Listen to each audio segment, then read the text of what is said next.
क्या पहली एक्सपेक्टेशन है आप लोगों की आज मुझसे? गुड। किस किस ने किया है? उठाओ हाथ, किया है? हैं? किया है ना? Good good. चलो मेजोरिटी ने किया है, और जिन्होंने नहीं किया वो हाथ उठाए जरा। आप तो शायद मेरी क्लास में कल नहीं थे ना? पहली क्लास आज आपकी? ये ऑनलाइन ली है? पहली। क्या नाम है? अहमद। तुम क्यों काम नहीं कर रहे हो भाई? क्या सोच रहे हो तुम कि आई कैप वाले तुमसे रिश्तेदारी रखेंगे? फिर तो बेटा ये चीज भी तो बहुत इंपॉर्टेंट है, प्रायोरिटाइज करें अपनी चीजों को प्लीज। इसलिए क्योंकि अगर आप लोग नहीं प्रायोरिटीज को समझेंगे तो टाइम आपका रिश्तेदार नहीं होता, वो निकल जाता है। So please prioritize and give some time to your studies, otherwise you will suffer, no one else. वैसे क्या ऐसी मैं पूछ सकती हूँ, लाइक हॉस्पिटल कोई लाइक फैमिली? अरे आया करो ना, कोई स्कूल है? हाँ। ओहो, अच्छा अच्छा, राइट। चलो अल्लाह ने शिफा दे जल्दी।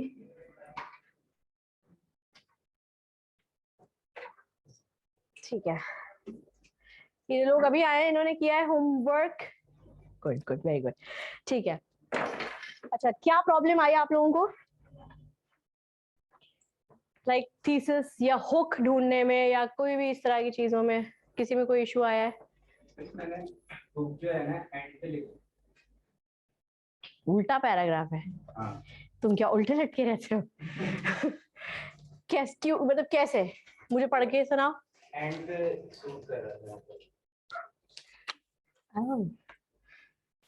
ये अच्छा था। अच्छा तो रियान फिर ऐसा करते हैं, आज हम आपसे शुरू करेंगे। हाँ डेफिनेटली, मैं भी तो क्लास उल्टी शुरू करूँ पीछे से। तो आप मुझे बताएंगे पहले अपना पैराग्राफ, ठीक है? फिर देखते हैं कि किस तरीके से उन्हें ऐसा लगा कि हुक एंड में आना चाहिए और थीसिस स्टेटमेंट शुरू में आ जाने चाहिए।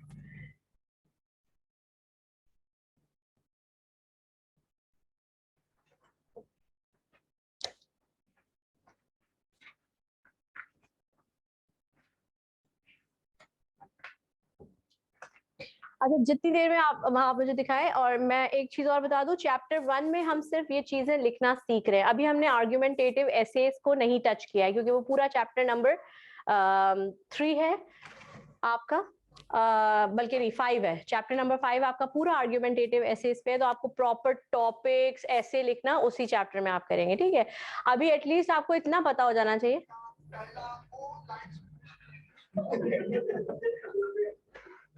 अभी आपको सिर्फ इतना पता होना चाहिए कि आपको कोई भी चीज जब आप शुरू करते हैं तो आपकी स्टार्टिंग का पैराग्राफ कितना स्ट्रांग होता है और क्या चीजें इंपॉर्टेंट होती है।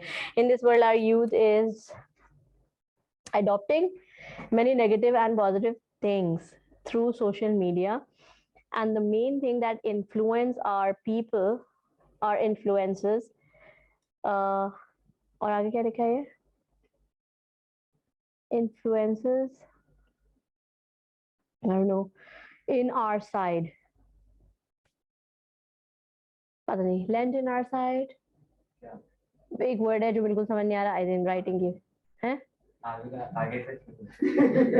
नहीं समझ आ रहा, आगे बढ़े। Okay very good. They give the positive message like Islamic teaching becomes a voice of needy and poor people. But at the other hand, we saw some influences that gave I don't know what kind of message, like using slang, pessimism.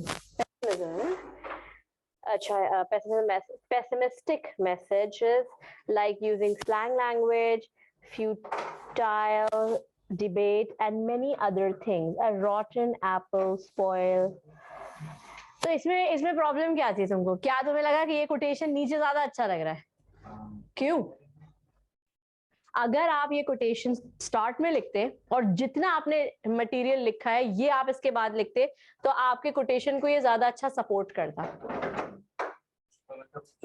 Obviously, क्योंकि देखिए quotation एक ऐसी चीज होती है, किसी की saying है वो। जल्दी सेट लो भाई, कैमरा नहीं हिलाना, इसकी टांगों से दूर, राइट, अदरवाइज ये हिला और सारे ऑनलाइन वाले चीखेंगे। हाँ, तो कोटेशन या हुक इसलिए मैंने आपसे कहा था कि आप स्टार्टिंग में लिखते हैं, क्योंकि वो उसको आप जैसे ही आप एक्सप्लेन करना शुरू करते हैं अपने टॉपिक को, वो खुद ब खुद ऑटोमेटिकली उस चीज को सपोर्ट करने लगता है, क्योंकि वो कनेक्टेड चीज है। जिस तरह आपका है, a rotten apple spoils its companion, ये इतना पावरफुल एक कोटेशन है कि ये एक तरह का मेटाफर भी यूज हो सकता है, यानी कि आपने तशबीह दी है, ठीक है, और फिर जब आप अपनी एक्सप्लेनेशन लिखेंगे तो आपकी बात ज्यादा अच्छी तरह लोगों को समझ आएगी। अभी आपने सब कर दिया, सारी बातें करी, और उसके बाद एंड में एक कोटेशन दी है ना, तो अब लोग इसको पिछली बातें सोच के कनेक्ट करने की कोशिश करेंगे। सो इट्स बेटर कि आप इसको ऊपर लिख के और फिर आप वही बात लिखें, ठीक है। आपका इंट्रोडक्शन सही है क्योंकि इसमें अच्छे पॉइंट्स हैं, सिर्फ इसमें जो एरर्स आए हैं जो आप शायद आपने भी नोट किए हो, लैंग्वेज एरर्स है। मैंने एज इट इज पढ़ा है, इसमें मैंने कोई ग्रामेटिकल एरर्स को चेंज करते हुए नहीं पढ़ा, सिवाय पेसिमिज्म के, क्योंकि पेसिमिज्म तो नाउन है, आप पेसिमिस्टिक यानी कि आप एडजेक्टिव लिखेंगे तो पेसिमिस्टिक लिखेंगे, ठीक है। और मैंने कोई चीज इसमें अभी चेंज नहीं की थी, ऑब्वियसली मैं अभी बताऊंगी कि इसमें क्या क्या एरर्स है। वैसे कंटेंट सही है, तो मतलब आप लोगों को समझ आ रहा है ना कि हुक इसलिए ऊपर आना चाहिए। ये उनको दे दो। और कौन है जिसने लिखा है और वो उसको लगता है कि लाइक एक दफा मुझसे पढ़वा लें, लाए मैं पढ़ती हूँ, ठीक है। Influencers have to realise that they have some responsibility. Full, अच्छा हाँ, पंक्चुएशन का बहुत मसला था, कहीं मुझे फुल स्टॉप नजर नहीं आया है, मैंने खुद सांस ली है, वरना आप तो ब्रेथलेस लिख के आपने दे दिया था कि बस पढ़ दें आप एक ही सांस में, ठीक है। In present time many youngsters follow and copy them. They have to avoid such content that are harmful to us. They have to think twice before posting about sensitive matter and be sure that the information they are providing is authentic. They have to avoid promoting drugs such as cigarette, which are injurious to our health, because every gangster follows them. It follows them. Influences playing a vital role in shaping our society. अच्छा, अब इसमें आप ऐसे लिखेंगे, और लग तो नहीं रहा, पूरा ही लिख दिया, सब कुछ लिख दिया है ना, ऐसा नहीं लग रहा? तो अब आपको लग रहा है कि इसमें आप और मजीद ऐड कुछ कर पाएंगे? कर दें, मसला ही नहीं है। देखा आपने, अब अगर इस अप्रोच से आप ऐसे लिखेंगे ना तो आपको जीरो देके आई कैप कहेगा दोबारा आ जाओ, राइट। सो अब आप मेरी बात समझे, इसमें क्या प्रॉब्लम है। आपने स्टार्टिंग का जो टॉपिक सेंटेंस है वो बड़ा अच्छा डाला है, बहुत ही ज्यादा अच्छा है वो, इस तरह से कि influencers have to realise that they have some responsibility, ठीक है। ये टॉपिक सेंटेंस से ज्यादा क्या चीज लग रही है? थीसिस। इसलिए क्योंकि आप एक चीज सजेस्ट कर रहे हैं, मींस कि आपने अपना स्टांस बहुत क्लियरली बताया है कि आप चाह रहे हैं कि इन्फ्लुएंसर्स जो है वो पॉजिटिव मैसेजेस देने के लिए अपनी रिस्पॉन्सिबिलिटी को समझना शुरू कर दें, ठीक है, क्योंकि ये लाइन आपकी यही बता रही है। अगर आप इस लाइन को यहां से हटा दें और अब आप अपनी स्टार्टिंग लाइन इस तरह से करें कि in present time many youngsters follow and copy influencers on different social media platform, एक सेंटेंस, ये वो सेंटेंस होगा जिसमें फैक्ट है और ये स्टार्टिंग है, समझ आ रही है। तो आपने फैक्ट से स्टार्ट कर लिया अपना पूरा इंट्रोडक्शन, और अब आप इसी बात को थोड़ा सा एक्सप्लेन कर दें कि भाई किस लिए वो फॉलो कर रहे हैं, क्योंकि वो ऐसी चीजें कर रहे हैं, यानी कि they are actually showing some sort of attractive content, sometimes they are trying to teach certain skills, और कोई भी चीज जो आप बताना चाह रहे हैं। या अगर आप ये कहना चाह रहे थे कि सब बुराइयां वो कर रहे हैं या बुरी हरकतें कर रहे हैं, तो फिर ये जो आपकी थीसिस स्टेटमेंट बन रही है ये बिल्कुल आखिरी पैराग्राफ में आनी चाहिए, इस पे नहीं आनी चाहिए, ठीक है। तो आप ये थोड़ा सा रिफ्रेम करेंगे और फिर मुझे दिखाएंगे। और चलो एक एक इनका भी पढ़ लो, ना इंसाफ है, लाइक तुम लोग एक तो रेशो में भी ज्यादा हो, ठीक है। When we forced on social comparisons, when we focused on social comparisons, they can experience low self evaluation. When ये कहीं से उठाया है, ये quotation है किसी का, fact है। when we focused on social comparisons, they can experience, they कौन, who,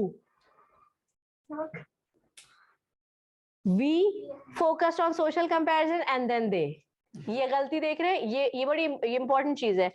इस तरीके से जब आप प्रोनाउंस शिफ्ट करेंगे ना एक ही सेंटेंस में, पूरी बात का मतलब खत्म हो जाता है। आप कह रही हैं हम जब सोशल मीडिया देखते हैं उन्हें असर होता है, आप देख रहे हैं तो किसी और को असर क्यों हो रहा है, right? So when we focus on social comparisons, we can experience low self evaluation, anxiety and much more problems. ठीक है, ये तुमने अपनी कोटेशन बनाई है तो इसको इन्वर्टेड कॉमर्स में क्यों लिखा है?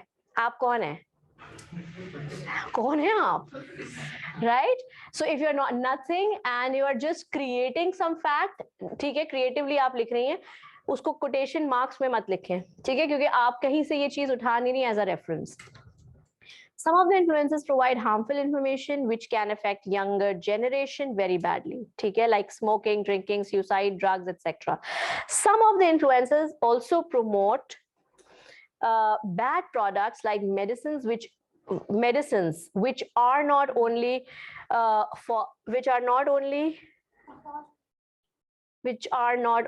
a false information, grammatically गलत है, but also affect on the lives of people.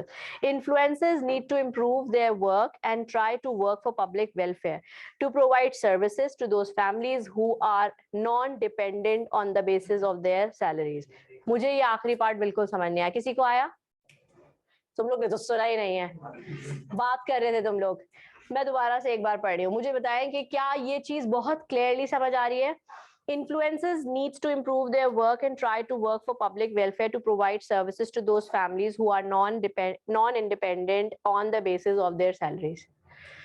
बहुत सारी चीजें एक साथ आ रही हैं, कोई पंक्चुएशन नहीं है, ठीक है। प्लस ये कि अगर ये थीसिस स्टेटमेंट, मुझे तो समझ नहीं आ रहा कि तुमने ये डिजाइनिंग क्यों की, ये क्यों ये क्या है, ये किसके लिए आपने छोड़ा, या टहलना है? नहीं करना है। ये एक पैराग्राफ, क्या नाम है? वान्या। मैंने सिर्फ ये कहा था कि पैराग्राफ्स के बीच में लाइन छोड़नी है। ये पूरा ऐसे लिखा है? नहीं, ये इंट्रोडक्शन है ना, तो इंट्रोडक्शन तो एक पैराग्राफ होता है, तो इसमें क्यों लाइंस छोड़नी है? नहीं, बिल्कुल भी नहीं। लाओ भाई, कोई और है? हाँ, पढ़ाती हूँ, सबका पढ़ती हूँ, आज तो यही करूंगी, क्योंकि मुझे सिर्फ ये देखना है। देखिए अभी तक जो मुझे ठीक लग रहा है ना थोड़ा, वो है उसका जो पीछे जिसने बेचारे ने उल्टा लिख दिया और कह रहा था मैंने उल्टा लिखा है, ठीक है। उनको सिर्फ एक काम ये करना होगा कि कोटेशन ऊपर लिखेंगे, कंटेंट उनका सही है, और बाकी ग्रामेटिकल एरर्स वो सही करेंगे। इन्होंने माशाल्लाह बहुत स्पीड दिखाई, एक ही पैराग्राफ में पूरा ऐसे लिख के पार एक, राइट। तो इनको इन चीजों पे देखना है कि इन्होंने सजेशंस अभी नहीं देने हैं। अगर आपका स्टांस भी है कि आप चाह रहे हैं कि वो पॉजिटिव काम करे, तो उस तक लाएं आप बात को, ठीक है। और आप तो भैया पहले इसकी पैराग्राफिंग नहीं करें, एक ही पैराग्राफ है। प्रैक्टिस फॉर, अच्छा सॉरी, टॉपिक क्या था ये तुम्हारा? सब इन्फ्लुएंसर्स को के ऊपर लिख के लाए हैं। हाँ भाई, क्या हो गया सबको? ठीक है। The source that can build a new impact on our behaviour is called influencing. Influencer नहीं है वो, ठीक है। They include humans, TV, radio, social media and many others. यानी कि हम सब चीजों की तरह है, तो आइडिया है ना? अच्छा, दीज या तो कर लो, ठीक है, दे नहीं, क्योंकि दे तो आ ही रहा है ह्यूमन फैक्टर, ठीक है। अब आप ह्यूमन फैक्टर एक लिख के बाकी सब आप चीजें बता रहे हैं। So these include humans, TV, radio, social media and many others. अब मेनी अदर्स की जरूरत नहीं थी वैसे, सोशल मीडिया लिख के, अब उसमें मेनी अदर्स क्या रहा? कौन है वो अलग, ठीक है। It is the responsibility of influencer. It is the responsibility of a influencer that he or she should make a good content so that people can get the good impact of that. ये सही है, ठीक है। Influencers are source of information because due to the influencers people are able to understand their environment की spelling बिल्कुल गलत है easily, लेकिन thesis statement बहुत clear है अगर आप लोगों ने नोट किया हो। इन्होंने लिखा है influencers are source of information because due to the influencers people are able to understand their environment easily, ठीक है। इसको आप environment better भी लिख सकते थे, कुछ भी, वो आपकी चॉइस थी, लेकिन thesis statement इसलिए क्लियर है कि इन्होंने अपना रीजन भी दिया है कि क्यों ये influencers को सपोर्ट कर रहे हैं। so that's a good thing. ठीक है, आपका थीसिस स्ट्रॉन्ग है, बस बीच में जो वो चीजें वो सही हो सकती है. हाँ, लाओ भाई तुम क्यों छुप रहे हो? लो काम दिखाओ जल्दी से. हाँ पढ़ रही हूँ, लाओ. अच्छा, today in 21st century whole world is relying on social media, in which social media influencers had played an important part in this regard, but very few of them are completing their job with honesty. Most of the influencers are busy in spreading controversies, spreading hate, and become a source of waste of time. As we all know that time is money, so the influencers have to work on good deeds, spreading awareness on national and social interest. ये भी बहुत clear है. क्यों? कहाँ है quotation? Want to create content but don't know what to post. अच्छा, तो इसमें ना inverted commas तो नहीं है, तो फिर ये quotation नहीं है. वही मैंने इस बेचारी को इतनी देर से. हाँ, लेकिन जो खुद बनाई है तो उसको इस ब्लैक से क्यों लिखा है? मतलब उसको हाईलाइट तो कर ही दिया ना. वो आपने क्रिएटिव स्टार्ट दिया है, ये मैं बताना चाह रही हूँ. क्रिएटिव स्टार्ट एक अलग चीज है, यानी कि मैं किसी बात को बड़ी खूबसूरती से कहूँ तो मैं वो मेरी कोटेशन नहीं बन जाएगी. आप कल को ये नहीं लिखेंगे सेड बाय मिसालिया, क्योंकि मैं कोई चीज नहीं हूँ. Right, like I am just a teacher, obviously I am not a celebrity. हाँ, अगर आप किसी रिनाउंड आदमी की लिख रहे हैं तो आप उसे हाईलाइट करते हैं. समझ आ रही है? आपने क्रिएटिव स्टार्ट दिया है जो कि अच्छा है. समझ आई? लाओ भाई लाओ, इसका क्या है काम?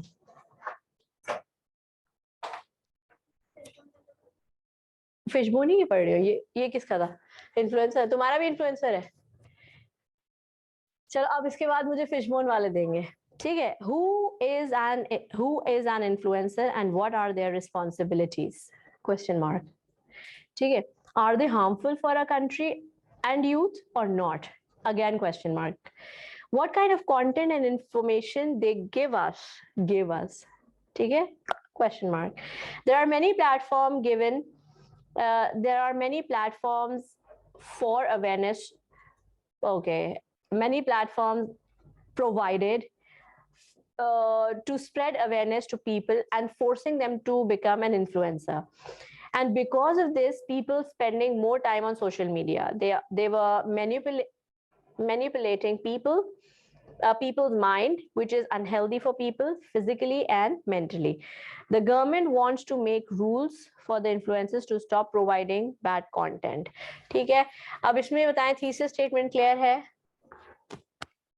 किस तरह की बात होगी पूरे ऐसे में?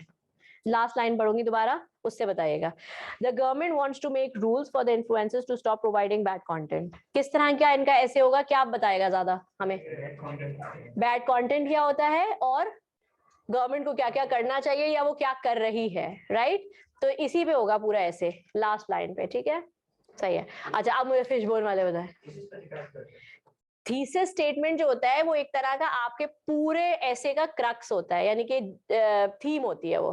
ठीक है, उससे पता चलता है कि ऐसे जो है वो मेजॉरिटी क्या चीज डिस्कस करने वाला है. ठीक है, इसीलिए थीसिस स्टेटमेंट सबसे क्लियर होना चाहिए.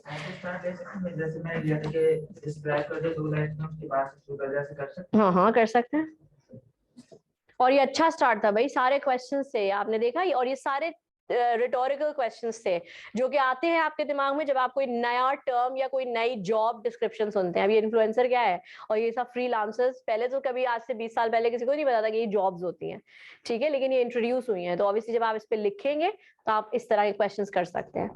In the world depending on artificial intelligence according to the statistics and research papers, the role of artificial intelligence in future will be dominating and influencing because of the new inventions, as every invention works on the basis of artificial intelligence and it cannot be neglected and ignored, as we know that कितने end हैं और कोई full stop नहीं है.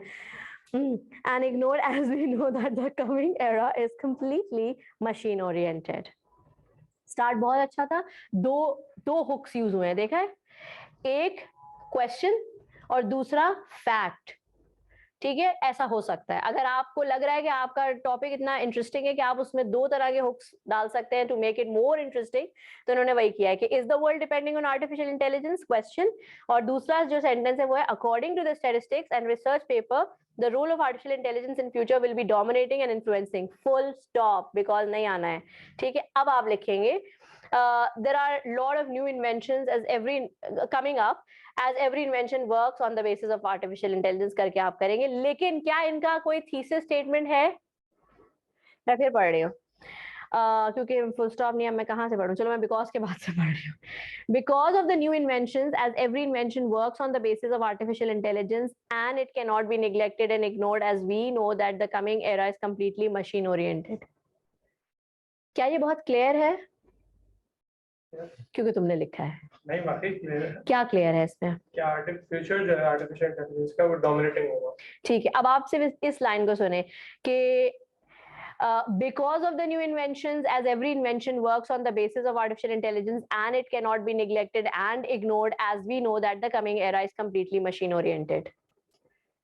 जब आप ये किसी को भी पढ़ाएंगे जो कि न्यूट्रल पॉइंट ऑफ व्यू से पढ़ाए, क्योंकि आप लिखा है आपका कॉन्टेक्स्ट क्लियर होगा, क्योंकि ऑब्वियसली हम जब सोच रहे हैं तो हमें पता है हमारा माइंड किधर जा रहा है, लेकिन जब आप किसी को पढ़ाएंगे उसके लिए ये चीज क्लैरिटी में आनी चाहिए कि उसको पता हो कि आप बात करना है, आप क्या आर्टिफिशियल इंटेलिजेंस के बारे में बोलेंगे कि वो बहुत आगे जाएगा, या आप मशीन्स के बारे में बात करने वाले हैं। नहीं, जो इट यूज किया ना, it can not be neglected, the domination of artificial intelligence, वो इसका एक तरह से तो आपको नहीं, तो आपको कॉन्क्रीट सेंटेंस बनाना है लास्ट, ठीक है, जिससे ये क्लियर हो जाए कि ये आपका थीसिस है। ठीक है, वैसे आपका पॉइंट स्टार्ट अच्छा था। ठीक है, आपका भी वही है। अच्छा, it is artificial intelligence better than human intelligence? Today a man is dependent on artificial intelligence directly or indirectly. For instance, mobile phones, which is the basic need of every person, is an invention of artificial intelligence. So a man is fully dependent and blind without it in any field because it is being more better than humans. तो आप क्या करने वाले हैं? ये क्या करने वाले हैं पूरे ऐसे में? फेवर ना, कि इंटेलिजेंस अच्छी चीज है।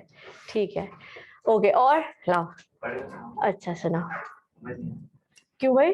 बहुत खतरनाक राइटिंग्स पढ़ ली मैंने। नहीं, आप ही पढ़े। Free from errors, work 24 hours, 24/7 without any breaks. Don't even get bored. Yes, the artificial intelligence is another name of relief and assistance. That's the reason that being the most advancing field because of high adapting power by the human to get the full advantages of its various use. Last sentence दोबारा पढ़े। That's the reason that being the most advancing field because of high adapting power by the human to get the full advantages of its various uses. क्या है ये? मतलब किस तरह का thesis है? क्या करेंगे ये पूरे ऐसे में आर्टिफिशियल इंटेलिजेंस के बारे में? फेवर करेंगे, राइट। और आपने एक नए टाइप का हुक नोट किया, इमेजरी। इन्होंने आर्टिफिशियल इंटेलिजेंस को डिस्क्राइब किया है, उसके एक्शंस और जो भी वो उसके जो स्किल्स हैं, और वो जिस तरीके से जब आप किसी चीज को डिस्क्राइब करके फिर आप उसका नाम बताते हैं तो वो इमेजरी कहलाती है, क्योंकि आप एक इमेज यानी कि एक पिक्चर क्रिएट कर रहे हैं सामने वाले के दिमाग में। मैं तुम्हें एक ऐसी चीज देने वाली हूँ जो एक्यूरेट काम करेगी, एक छुट्टी नहीं करेगी, कभी बोर नहीं होगी, ठीक है, और आपको किसी चीज के लिए मना नहीं करेगी। ठीक है, वो है आर्टिफिशियल रोबोट्स। अब आपके पहले पिक्चर क्रिएट हो रही है ना, एक चीज जो एक्यूरेसी से काम कर रही है, एक चीज जो ऐसी, तो ये टेक्निक भी आप यूज कर सकते हैं, लेकिन इसके लिए ऑब्वियसली आपके पास क्रिएटिव आइडिया होना चाहिए। अब जो लोग लिखते रहते हैं एसेज या पढ़ते हैं थोड़ी इंफॉर्मेटिव चीजें, उनके पास ये आइडियाज डेवलप होते हैं ऑब्वियसली। ठीक है, मैं ये नहीं कह रही कि आप नहीं कर सकते, आप जब सोचेंगे तो आप भी करेंगे। जब आप लोगों ने कोटेशंस क्रिएट किए हैं तो आप ये भी कर सकते हैं, right, because this is much easier I guess. Image बनाना है, इमेज बनाएंगे आप किसी चीज की और फिर आप उसे बताएंगे। और कौन है? फिशबोन। अच्छा हाँ, एफिनिट। Do influencers hold any responsibility towards the society? Influencers possess certain responsibilities towards the society. Their work influence people and has great effect on them. Grammatical error.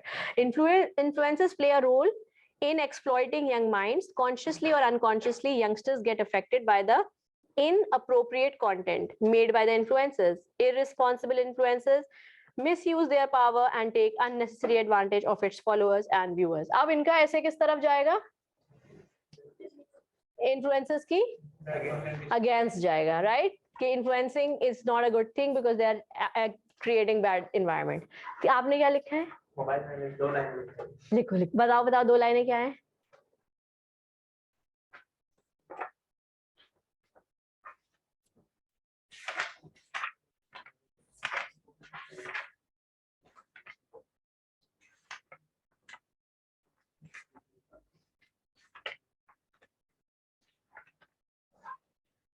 पढ़ो तो क्या खुद ही देखोगे? नहीं नहीं, आप पढ़ के सुनाते हैं, कोई ऐसी वो बात नहीं है. Artificial intelligence looks all set to be the future of the world. Scientists ask that humans totally depends on machines because all the work done by machines, day by day new technologies were discovered. अच्छा ठीक है, तो यानी कि आप भी intelligence को support ही करेंगे, ठीक है, लेकिन इसको लिखें ताकि हम इसमें इसको रेक्टिफाई करेंगे. ठीक है, तो आप लोगों को समझ आ गया कि एटलीस्ट आपका इंट्रोडक्टरी पैराग्राफ किस तरह का होना चाहिए, उसमें क्या क्या चीजें इंपॉर्टेंट है. जिन जिनके मैंने नहीं पढ़े वो कौन कौन लोग हैं? हाँ रजा तुम बताओ जल्दी से, खुद ही पढ़ लो. Is artificial intelligence is intelligence? Yes, artificial intelligence is intelligent because it requires human effort, their dedication toward works, and above all, their own intelligence to build that project, which can work automatically, can sense and respond for its action. ठीक है, इनका ऐसे जो होगा वो argument से ज्यादा क्या जा रहा है, आपने एक चीज नोटी, इंफॉर्मेटिव, ये एक्सप्लेन कर रहे हैं. अभी अगर ये लास्ट लाइन थी तो ये बिल्कुल इस चीज को क्लियर कर रही है कि आप पूरे ऐसे में सिर्फ एक्सप्लेन करेंगे कि आर्टिफिशियल इंटेलिजेंस है क्या और उसके क्या क्या बेनिफिट्स हैं, लेकिन आपने कहीं पर भी इसको ऐसे सपोर्ट नहीं किया है कि दिस इज समथिंग फ्यूचर और ये फ्यूचर का एक डिस्ट्रॉयर है, कुछ मतलब कोई किसी तरफ गया नहीं है ये. तो आप इसमें चाहें तो एक थीसिस स्टेटमेंट ऐड करके बता सकते हैं अपना ओपिनियन कि वेदर यू लाइक इट और नॉट. ठीक है, आपने लिखा है? हाँ वही दिखाओ. और पीछे वालों ने कुछ लिखा है? तुम लोग भी हाँ लिखा है, पढ़ के सुनाओ. This word is transferring on technology. Artificial intelligence ये उसके बाद ही है. Artificial intelligence is one of the top parts of it. The artificial intelligence is how to serve human society and make their life easy.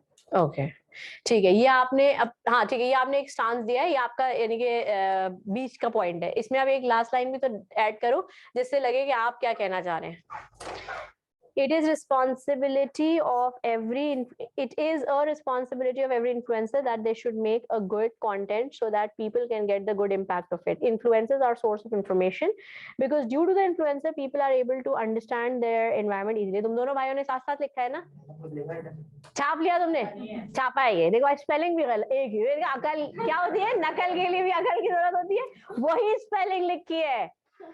देखो जरा क्या, बस they should make a good content so that people can get happiness in their life. वही बात है ये. भाई खुद काम करो, मैं कह रही हूँ वो साथ नहीं बैठेगा और मे भी हो सकता है पेपर करते हुए अगर साथ बैठो भी तो दोनों के पेपर अलग आए, फिर फंस जाओगे. राइट, सो प्लीज अपनी प्रैक्टिस आप लोग खुद करें. आपने कुछ लिखा है, पढ़ो. Artificial intelligence is an advanced form of present technology. The curiosity of humans to know about the secrets of this universe results in the development of technology. Today, human life is completely influenced by modern machinery, and people cannot consider this world without machines. But going towards artificial intelligence will be disaster for humans. In future, humans will be replaced by robots, which results in unemployment, poverty, and human devaluation. Humans will become slave of machines. अच्छा एक second, stop. अभी जहां इससे पहले रुके थे ना वही वो आपका एंड है. अब आप इसमें और मजीद ह्यूमंस की वो बता रहे हैं ना जो कि आगे क्या क्या हो सकता है, ये आप अपने दूसरे पैराग्राफ्स के लिए सेव करके रखे पॉइंट. ठीक है, क्योंकि अगर आप पहले में बहुत ज्यादा एग्जांपल्स देने लगेंगे अपने ओपिनियन से रिलेटेड तो आप उनकी तरह आगे पॉइंट्स नहीं बना पाएंगे, क्योंकि ऑब्वियसली यू नीड पॉइंट्स ताकि आप दूसरे पैराग्राफ क्रिएट करें. तो अगर आपने एक एग्जाम्पल दे दी कि भाई ये किस तरह से अफेक्ट करेगा ह्यूमंस को या ह्यूमन कैपेबिलिटीज को, तो बस वो एक एग्जाम्पल काफी है, उससे बात क्लियर हो गई. ठीक है, अच्छा स्टार्ट है और एक एग्जाम्पल पे बात खत्म कर दे. ठीक है, आपने लिखा है? कोशिश तो सभी ने कोशिश की है. आपने भी लिखा है ना? क्यों? कोशिश की। ठीक, क्या मतलब मर गई? ये कैसी बात है? तुम लोगों ने लिखा है ना? अभी पढ़ती हूँ। हाँ हाँ। Why humans are afraid that artificial intelligence would replace their existence on Earth? Is that because machines are faster and more accurate in work? Even though artificial intelligence made things easier for humans, example, weather forecast with the help of satellites, being connected with people all around the world through internet, or machines like auto drive cars, planes, computers, and many more have made things easier for us. But machines have reduced human work, which can cause economical crisis if human labor is completely replaced. ठीक है, ये बहुत अच्छा है, बहुत अच्छा introduction है। आपने जो एग्जांपल्स दिए हैं, आपने एक चीज नोट की, वो सारी एग्जांपल्स आपके पैराग्राफ के पॉइंट्स बन सकते हैं, यानी कि आप उसी को इलैबोरेट करेंगे, यानी कि उसी को एक्सप्लेन करेंगे मजीद। ठीक है, जैसे कि अगर आपने एक पहली एग्जांपल क्या दी है,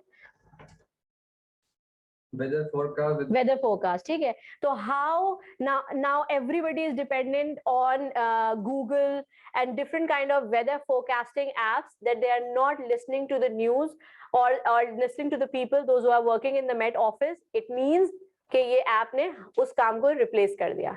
ठीक है, इसी चीज को आप एक्सप्लेन कर देंगे। इसी तरीके से दूसरी जो भी एग्जांपल होगी उसको आप एक और पैराग्राफ में कर सकते हैं। आपकी बात इलैबोरेट बहुत अच्छी हो जाएगी क्योंकि आपके पास एग्जांपल्स अच्छी हैं। ठीक है, आपने लिखा है, अभी नहीं लिखा, राइट। और कौन रह गया था? हाँ हाँ, कोशिश जो की थी बची है, सुना सकते हो? अच्छा, बाद में, ठीक है।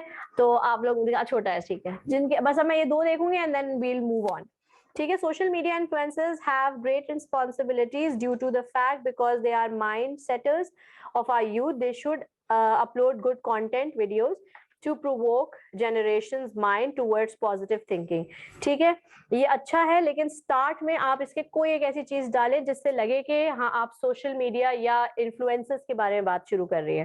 ठीक है, ये अच्छा है क्योंकि ये पॉइंट है। Success in creating AI would be the biggest event in human history. Unfortunately, it might also be the last unless we learn how to avoid the risks. Stephen Hawking. Very good. ये बहुत powerful quotation है Stephen Hawking का। ठीक है, the artificial intelligence and robotics are no doubt replacing the human jobs, but in no way going the तुम ही पढ़ लो, मुझे नहीं समझ आ रहा। ये क्या है? अच्छा, going to usher the world, तो ये द क्यों लिखा है? Going to usher the world into any economic production. देखिए, ये होता है wrong choice of word at wrong context. Usher का word no doubt आपको वो होता है जब आप किसी भी जगह जाते हैं तो आपको अशर्स लगे हुए मिलते हैं, यानी कि जगह जगह एरोज बने होते हैं, आपको इधर जाना इधर जाना, ठीक है, अशर्स है। लेकिन हम वो ह्यूमंस के लिए यूज नहीं करेंगे, कि वो जब यूज करेंगे कॉन्टेक्स्ट डिफरेंट होगा कि so he is the usher, please ask. ठीक है, यहाँ पर जो आप बात कर रही हैं, replacing human jobs and no way going to usher the world. Now you're not going to say for the world that something is going to usher the world. I mean, do not going to क्या अशर की जगह दूसरा word क्या use होगा? Align the world, ठीक है, और guide the world, simple, ठीक है, इस तरह के वर्ड यूज होंगे। The world into any economic production and economic adjective, production noun, maintenance फिर एक noun of AI machines will be generated. ठीक है, तो ये बीच में प्रोडक्शन क्यों आया है? ये नाउन आ रहा है ना, जब आप सारे क्वालिटीज बता रही हैं तो फिर एकदम से एक नाम क्यों ले रही है? Economic, productive and maintaining of AI machines will be generated. ठीक है, लास्ट लाइन से थोड़ी सी चीजें क्लियर करनी है, फिर जाके ये थीसिस स्ट्रॉन्ग बनेगा, राइट? अच्छा, ठीक है, ओके। अब हमने देख लिया कि इंट्रोडक्शन किस तरीके से बनता है, और उसमें दो चीजें जो है सबसे इंपॉर्टेंट क्या थी, एक हुक थी और एक थी थीसिस स्टेटमेंट। ठीक है, थीसिस स्टेटमेंट ने हमें ये सिखा दिया कि एटलीस्ट हमारा जो भी स्टांस है वो एक रीजन के साथ रीडर के लिए क्लियर हो जाता है और उसको समझ आ जाता है कि ये ऐसे जो है इस पॉइंट पे और इस तरफ जाएगा और ये बात करेगा। अरे वाह, अभी पढ़ती हूँ, रुक जाओ। ठीक है, अच्छा, अब हम जो तीसरा पॉइंट देख रहे हैं या इस चैप्टर में हम आगे जा रहे हैं, तो आप देखेंगे पेज नंबर 16 पे इन्होंने आपको एक बहुत ही अच्छी सी आउटलाइन क्रिएट करके दी है। आउटलाइन क्रिएट की है कि कोई भी जब आप ऐसे लिखने जाएं तो वो किस तरीके से होता है, या कोई भी रिटन टास्क आप करते हैं, रिटन टास्क में और क्या क्या आ जाता है, लेटर्स, ईमेल्स, रिपोर्ट्स, ठीक है, और मेमोज, सर्कुलर्स, तो ये आप इस प्रॉपर तरीके से लिखते हैं। ठीक है, अब इन्होंने यहाँ पे बड़ा जबरदस्त एक टॉपिक दिया है, report regarding sustainable ecosystem would be outlined as follow. Sustainable ecosystem, ये तो समझ तो आ रहा है ना, इकोसिस्टम क्या होता है? इको साउंड सिस्टम, इको नहीं बोल रही हूँ, इकोसिस्टम, ECO, इकोसिस्टम जी, आपका एनवायरनमेंट वर्सेस yourself, ठीक है, like you and your environment, how you are connecting with your environment is your ecosystem, ठीक है, तो इकोलॉजी कहलाती है ये। मैंने आप लोगों को इकोलॉजी एक दफा बताई थी ना, कैसे होती है, किस तरीके से इकोलॉजी चल रही होती है, self to self and all, ठीक है। इकोलॉजी एक वर्ड है, ठीक है, और आप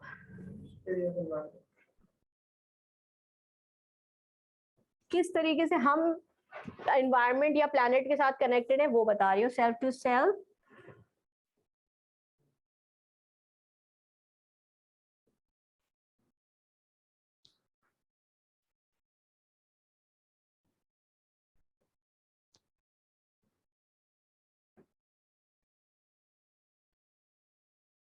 ठीक है।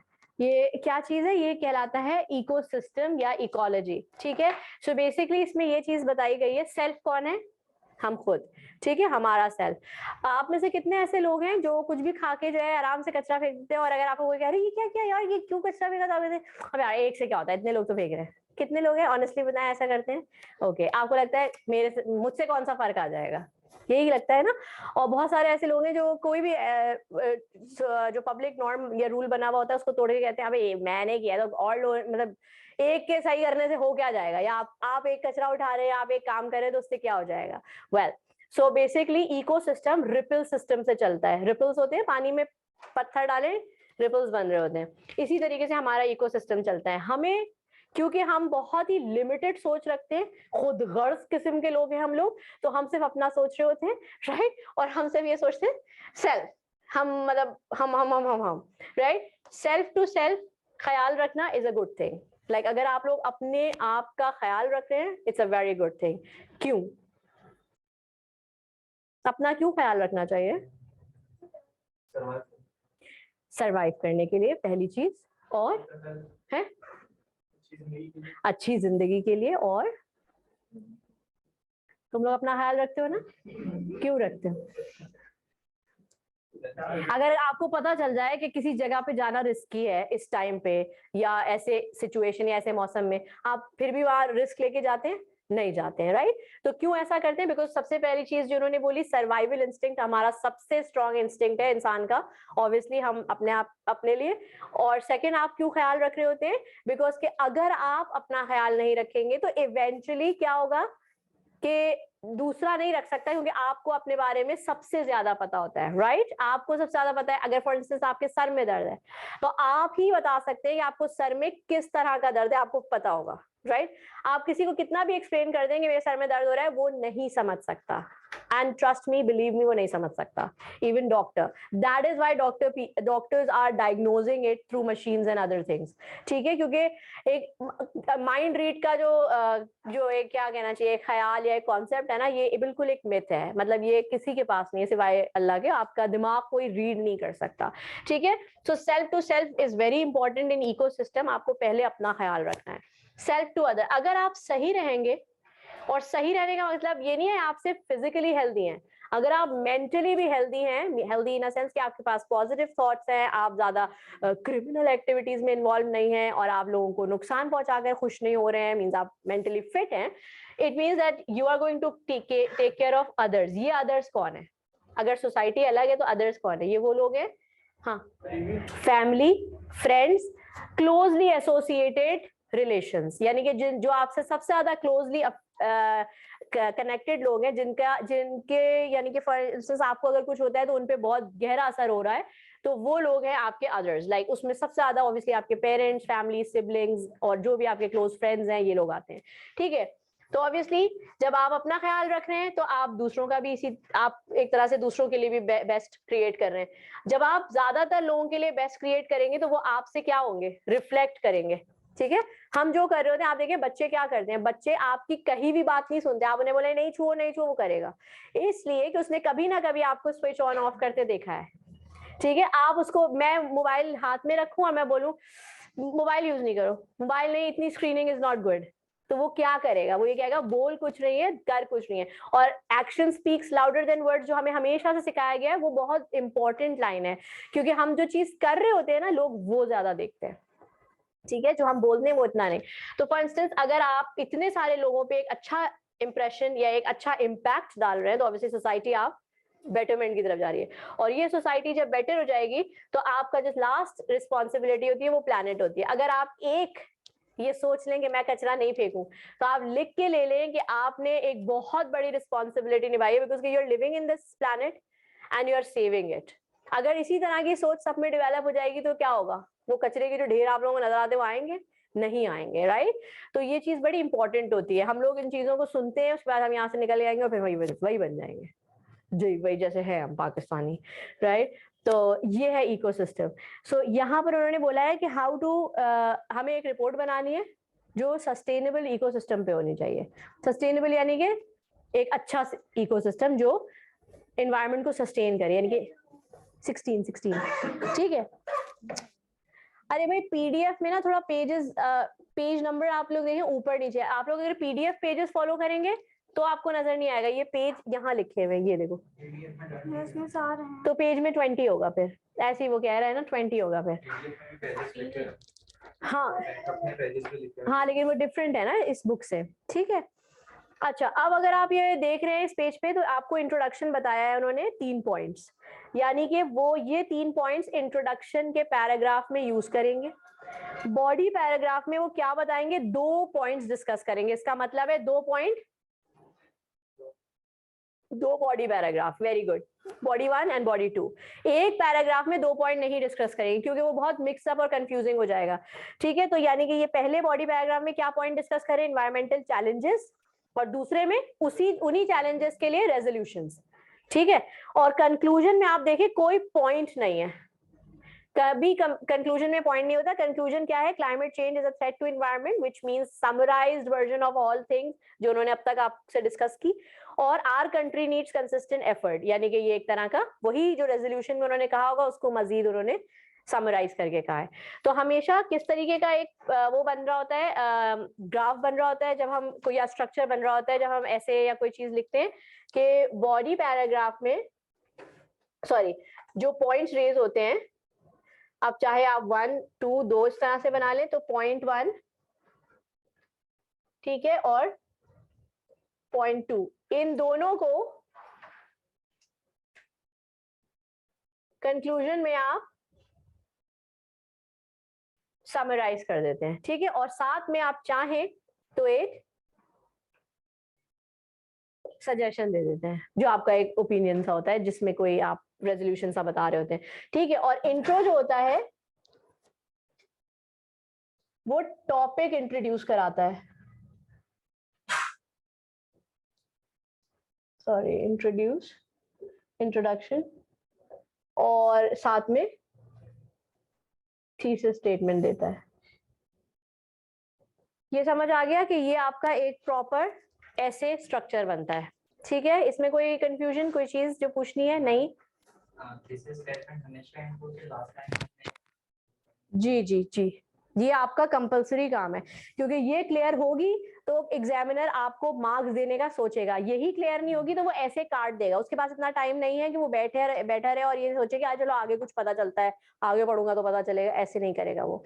आपको थीसिस स्टेटमेंट क्लियर देनी है, वो फिर आपका पूरा ऐसे देखेगा और आपको मार्क्स देगा, ठीक है। तो थीसिस स्टेटमेंट बहुत इंपॉर्टेंट है। इसमें जो अगला टॉपिक है, इस चैप्टर का जो लास्ट टॉपिक है वो है रिव्यूइंग। रिव्यूइंग का मतलब हम सबको पता है, क्योंकि हम सब पेपर्स दे चुके हैं, कभी ना कभी बोर्ड के। और आप सबको पता है एक वर्ड आपका इन्विजिलेटर कहता है 5 मिनट रह गए रिवाइज करें, ठीक है। अब वो रिवाइज इसलिए नहीं कह रहा होता कि आप ये याद कर ले और दूसरे दिन दोबारा यही लिख के, वो रिविजन रिव्यूइंग होती है, ठीक है, जो कि क्या है बेसिकली, रिव्यू जो होता है पोस्ट राइटिंग एक्टिविटी है, ठीक है, और ये है रिव्यू, ठीक है। रिव्यू में आप कुछ ऐसा नहीं करेंगे जिसमें आपको बहुत टाइम लगे। रिव्यू बेसिकली होता है आपने ये लिखा, इसको आप खुद पढ़ेंगे, ठीक है। जब आप इसको पढ़ते हैं दोबारा से कोई भी चीज लिखने के बाद, तो वो हम 2 रीजंस की वजह से पढ़ रहे होते हैं। नंबर 1, गलतियां चेक करना। वो गलतियां जैसे कि जो बिल्कुल आपको नजर आ सकती हैं कि अरे मैंने यहाँ इज नहीं लगाया, मैंने स्टॉप नहीं लगाया, मैंने यहाँ कैपिटलाइज नहीं किया, ये नहीं किया, वो नहीं किया, ये। और दूसरा जो रीजन है रिव्यू का, वो ये होता है कि कभी कभी हमारे दिमाग में लिखने के बाद जब हम दोबारा पढ़ रहे होते हैं तो और अच्छे वर्ड्स आते हैं, उसे हम कहते हैं एडिटिंग, ठीक है। तो आप पहला काम करते हैं रिव्यू में,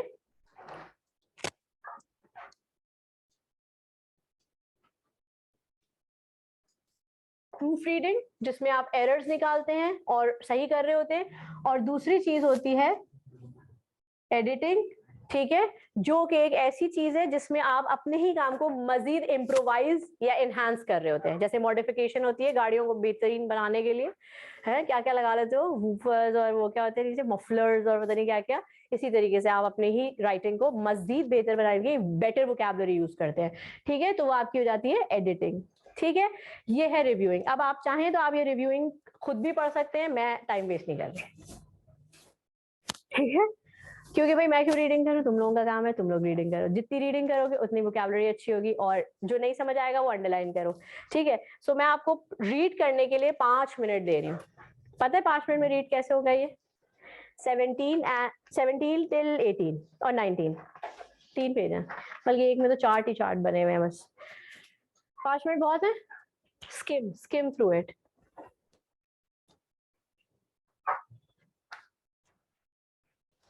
अच्छा, हाँ हाँ, आपको रिकॉर्डिंग मिल जाएगी। अच्छा, और किसने पूछा था? आयशा। आयशा, आप मुझे अपना काम व्हाट्सएप पे भेज सकती हैं। फॉर एग्जांपल अगर आपने इंट्रोडक्टरी पैराग्राफ लिखा है तो आप वो मुझे व्हाट्सएप कर दें, मैं वो पढ़ के आपको फीडबैक दे दूंगी। और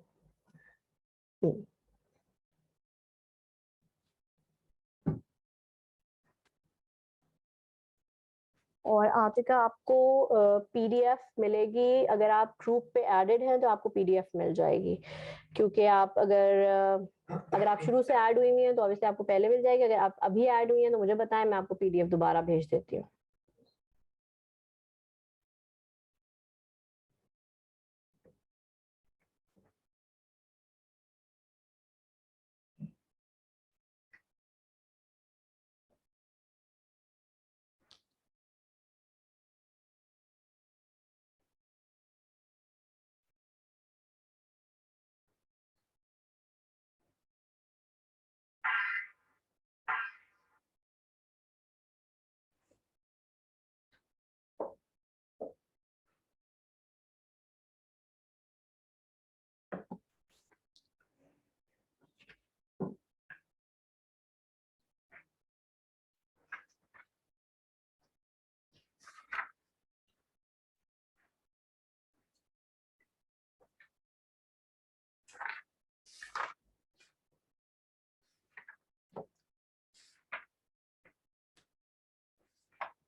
पीडीएफ नहीं है और ये बुक भी नहीं है, नीचे से बोला अकाउंट्स फाइनेंस डिपार्टमेंट में उनके पास होती हैं बुक्स।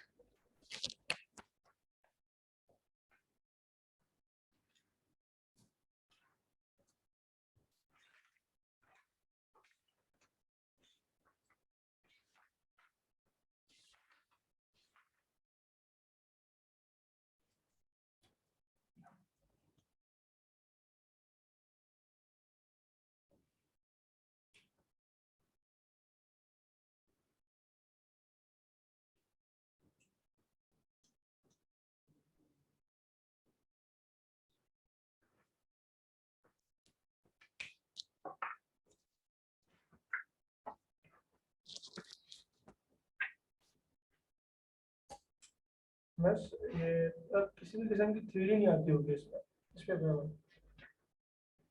किसमें थ्योरी नहीं आती होगी? ये आपकी प्यार से बात।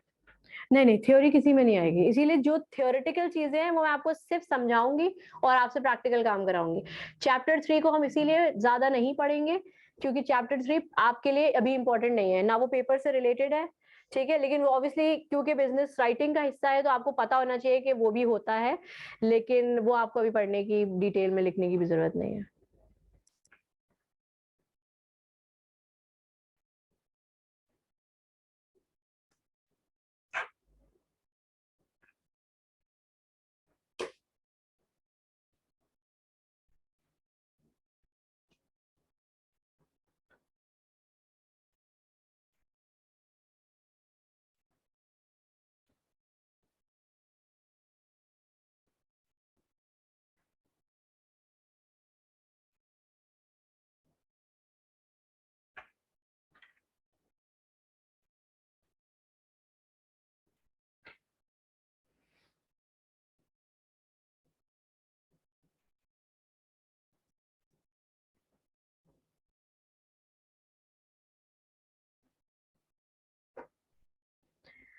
हाँ भाई, पढ़ लिया?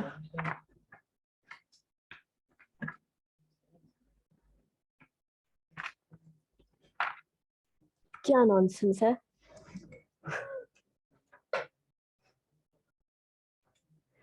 बताओ भाई दादा, नॉनसेंस क्या है?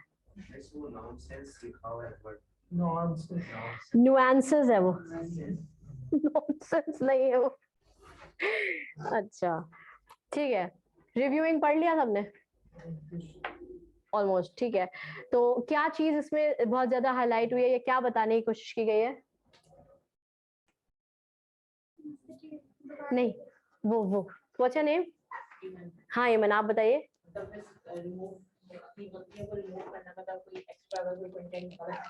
ठीक है, सो रेक्टिफिकेशन, ठीक है, और क्या इसमें बताया है इस रिव्यूइंग के पार्ट में? कोई इंफॉर्मेशन मिस कोड ना हो। ठीक है, वेरी गुड। तो आप किसी भी चीज की मिसकम्युनिकेशन से कैसे बचेंगे? ठीक है, miscommunication is also a problem which can be solved. Clarity होनी चाहिए, ठीक है। और क्या हो? स्ट्रक्चर हो, ठीक है, इम्प्रोवाइज्ड, और क्या हो? फैक्ट्स एंड फिगर्स भी होने चाहिए, हाँ, और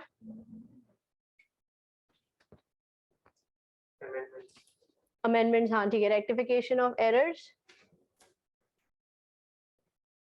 और अमेंडमेंट्स, ठीक है, हाँ, very good. Tone and language should be appropriate, very good। इसको हम कहते हैं sorry, avoid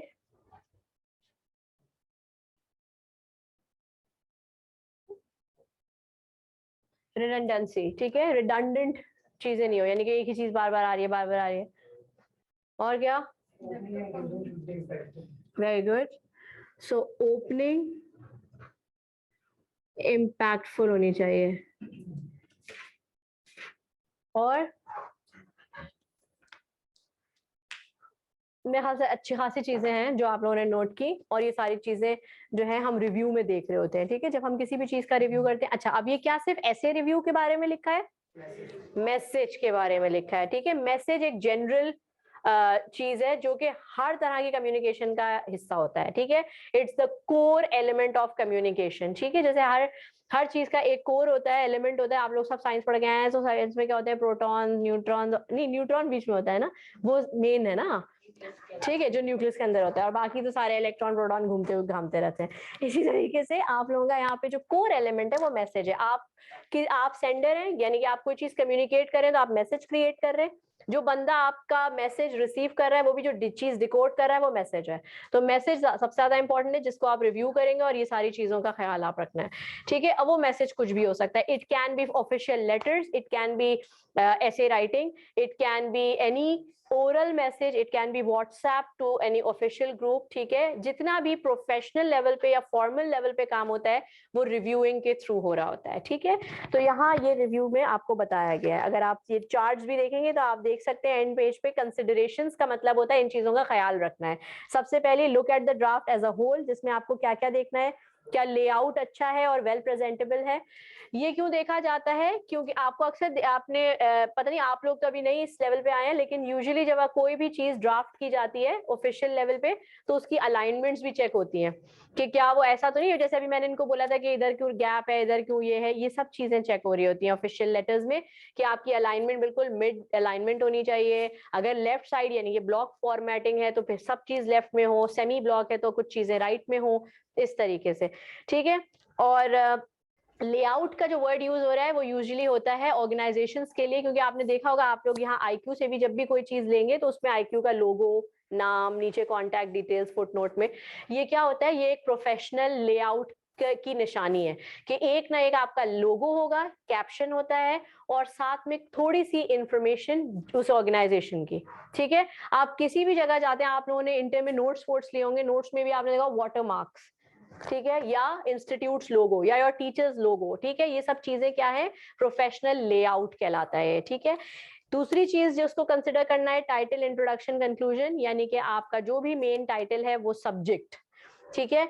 are they consistent, do they emphasise the correct points, क्या वही बात की जा रही है जो पूछी गई थी या जिसके बारे में आपसे इंफॉर्मेशन मांगी जा रही है, या आप इररेलेवेंटली भी कुछ चीजें उसमें डाल रहे हैं, ऐसा नहीं है। टेक्स्ट को किस तरीके से देखना चाहिए, शॉर्ट वर्ड्स क्या थे, शॉर्ट वर्ड्स क्या होते हैं, कौन सा सी है ये,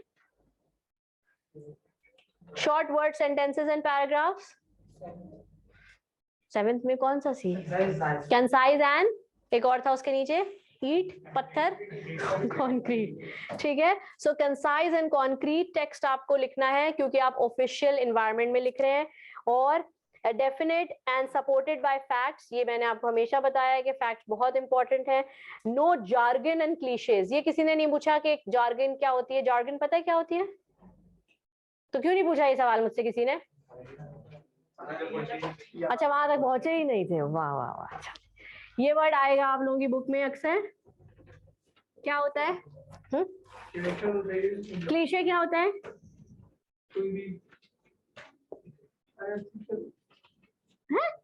नहीं नहीं नहीं नहीं कोई भी नहीं,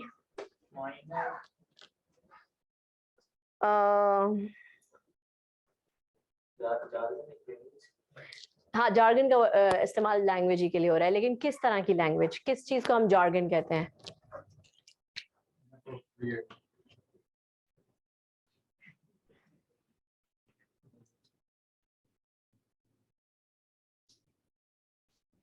फील्ड रिलेटेड। डॉक्टर्स अगर आपसे अपनी टर्मिनोलॉजीज में आपको आपकी बीमारी समझाएं तो क्या आपको समझ आ जाएगी, क्या आपको जो है वो हर्पी जोस्ट्रस है तो यू नीड दिस थिंग, आप वहीं फंस जाएंगे, ये क्या होता है, ठीक है। जैसे कि आपको डॉक्टर कह रहा है कि आई थिंक सिटी स्कैन में तो ये आया है that we have to go with the craniotomy of the neuro system and this, अब आप यहाँ क्या कह रहे हैं, आपकी शक्ल कैसी होगी उस वक्त, जैसे अभी है, राइट, क्यों, क्योंकि ये वो जार्गन है या वो लैंग्वेज है जो वो मेडिकल में पढ़ रहे हैं तो वो यूज कर रहे हैं। दो डॉक्टर्स जब बात करेंगे तो वो उन्हीं टर्मिनोलॉजीज को यूज करेंगे, राइट। आप सब कौन है, कॉमर्स फील्ड, सीए, ठीक है, या लाइक अकाउंटिंग की फील्ड है, आपकी अलग जार्गन है, क्या है वो, नंबर्स, डेफिसिट्स, ठीक है, financial statement, short term, long term, और क्या, एसेट्स, लायबिलिटीज, इक्विटी, और क्या था, कैपिटल, इन्फ्लेशन, रिसेशन, अजीब अजीब सी टर्मिनोलॉजीज है। जब आप किसी एक बेचारे आप जाए पान की दुकान पे, उससे बोलेंगे ओ भाई इन्फ्लेशन है इतना, तुम किस तरह चलाते हो यार अपना घर, क्या कहेगा वो आपको, और एक और भी कुछ कहेगा वो, टूट टूट टूट, या नहीं बोल सकते, right, because it's all camera, ठीक है। सो बेसिकली मेरा कहने का मकसद ये है कि आप वो जार्गन जानते हैं, क्यों, क्योंकि आप उस फील्ड के, सामने वाला जो आपका रिसीवर है क्या पता वो एक लेमैन हो, यानी कि वो उस फील्ड का नहीं हो, तो आप उसके ऊपर फील्ड वाली लैंग्वेज जब झाड़ेंगे तो वो आपको वही समझेगा। क्यों? क्योंकि वही कहेगा क्या दिखाने की कोशिश करो कि तुम पढ़े लिखे हो, प्रिविलेज हो, मैं नहीं हूँ। बेसिकली ये वही वाला एक लुक है ना। तो जॉर्गनलाइज लैंग्वेज आपको अपने किसी मैसेज में, फॉर्मल मैसेज में, यानी कि जब आप ऑफिशियल एनवायरनमेंट में कॉरेस्पॉन्ड करते हैं तो आप नहीं यूज करते हैं। इसलिए अब उसका रीजन सुने। आप कहेंगे ये तो एक ही ऑर्गेनाइजेशन के अंदर बात अगर हो रही है तो क्यों नहीं यूज कर सकते? इसलिए for instance you are the manager, ठीक है, you are talking to a labour of your company. आप उससे अपनी बोलेंगे कि यार तुम्हारी वजह से हमारा जो अकाउंट है वो इतना जो है ना, इट्स ऑल डेफिसिट, तुम लोग काम नहीं करते। वो समझेगा? नहीं समझेगा। आप उसको लॉस और प्रॉफिट का नाम लेके भी बोलेंगे तो अक्सर बेचारे वर्कर्स उस लेवल के होते हैं कि वो नहीं समझेंगे। आप उन्हें बताएंगे भाई नुकसान हो रहा है, काम करो, तब वो समझेगा, राइट? तो आपको कोई भी जगह जॉर्गन ऑफिशियल लैंग्वेज में यूज नहीं कर रही है, ठीक है? ये होती है jargon. What is cliché? Cliché ये चीज होती है कि फॉर इंस्टेंस आप सब जो है, मैंने देखा है मोस्टली डेनिम्स पहनते हैं, ठीक है? सो आप लोग क्यों पहनते हैं डेनिम्स? कंफर्टेबल और अच्छी लगती है। अच्छी लगती किस किस को है? किसको लगता है कि वो कूल या स्टाइलिश लगेगा डेनिम्स में? हाथ उठा लें। तुम्हें तो नहीं लगता, इसलिए तुम पहने नहीं है, इसलिए तुम तो हाथ भी नहीं उठाओगे। Anyone who thinks that they if they wear okay, jogger pants भी पहन के आते हैं लोग, हैं? जॉगर पैंट्स क्यों पहनते हो? क्या लगता है जॉगर पैंट्स आर कूल?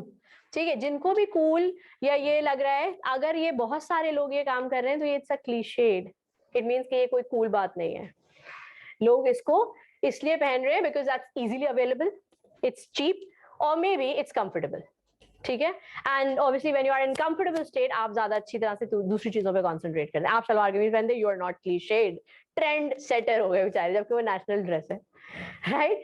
तो बेसिकली हम काम अगर ऐसा कोई, अब फॉर इंस्टेंस आप आए मेरे पास कि मिस 14 अगस्त आ रहा है, तो मैंने आपसे कहा भाई 14 अगस्त आ रहा है, मैं चाहती हूँ आप लोग कोई नए आइडियाज लेकर आए तो हम उस दिन सेलिब्रेट इस तरह से करें। अब कोई आए मिस केक मंगा के काट लेते, क्लीशेड, सभी केक काटते हैं यार, ठीक है? कोई कहता है मिस हम लोग ना वो स्पीचेस करते हैं, क्लीशेड, हर स्कूल में यही हो रहा होता है, ठीक है?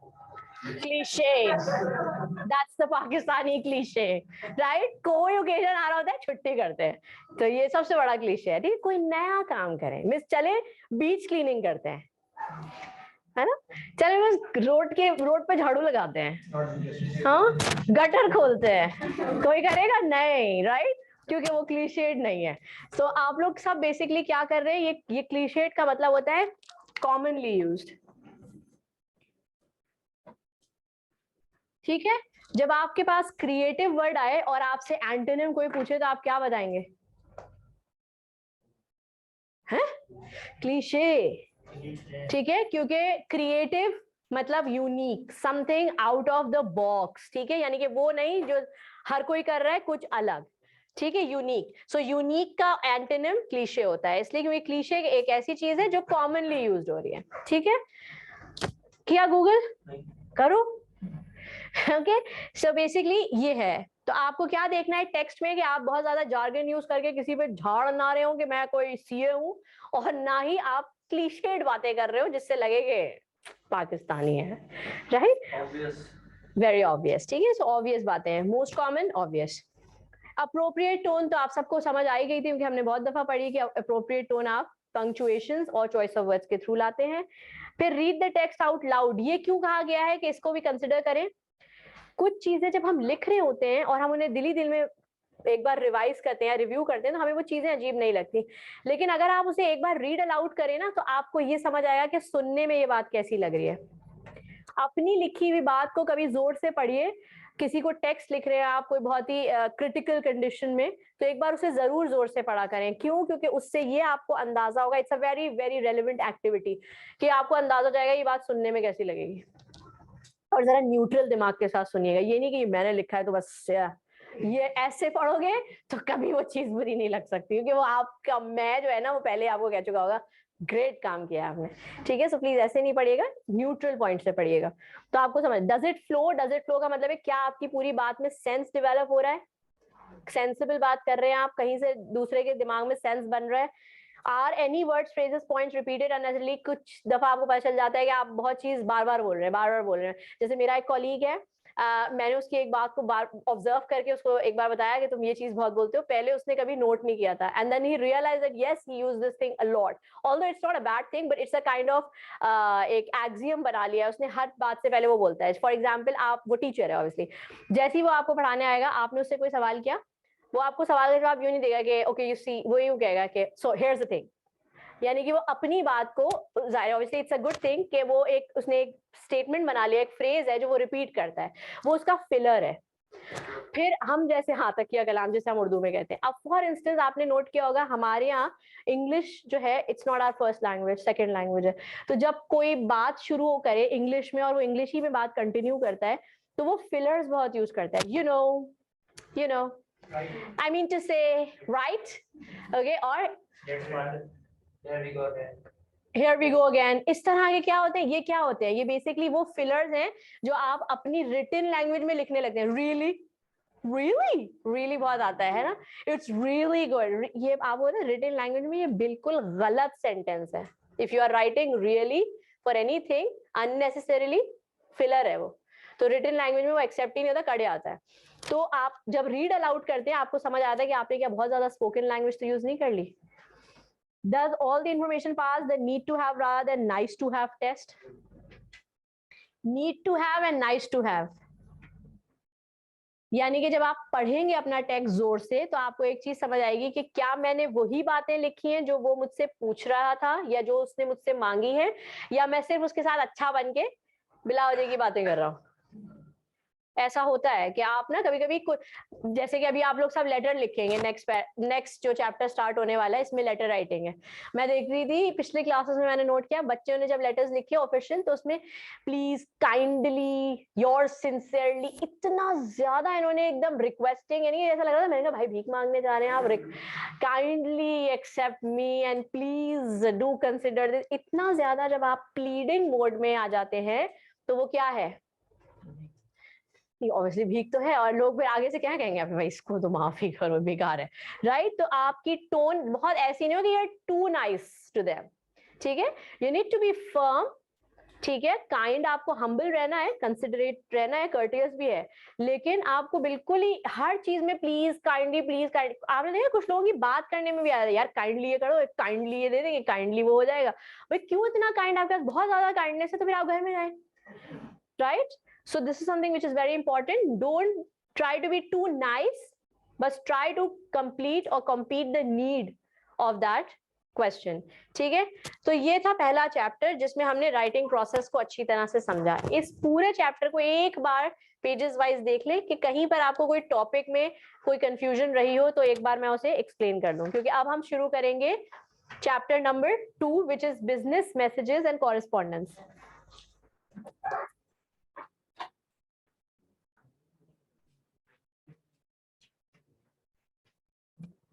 तुमने जो वर्ड ढूंढा था न्यूएंस, उसका मतलब पता चला है, कहाँ पढ़ा है, सेंटेंस पढ़िए जल्दी से और फिर मैं आपसे ही पूछूंगी कि आप उसका मतलब मुझे बताएं। रीड दैट सेंटेंस जहाँ वो वर्ड आया था न्यूएंस।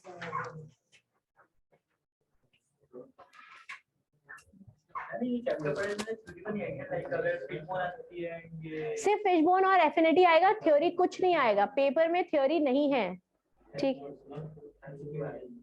इसमें इस चैप्टर से एमसीक्यूज भी नहीं आएंगे, इस चैप्टर में आपको सिर्फ बताया गया है कि प्लानिंग कैसे होती है।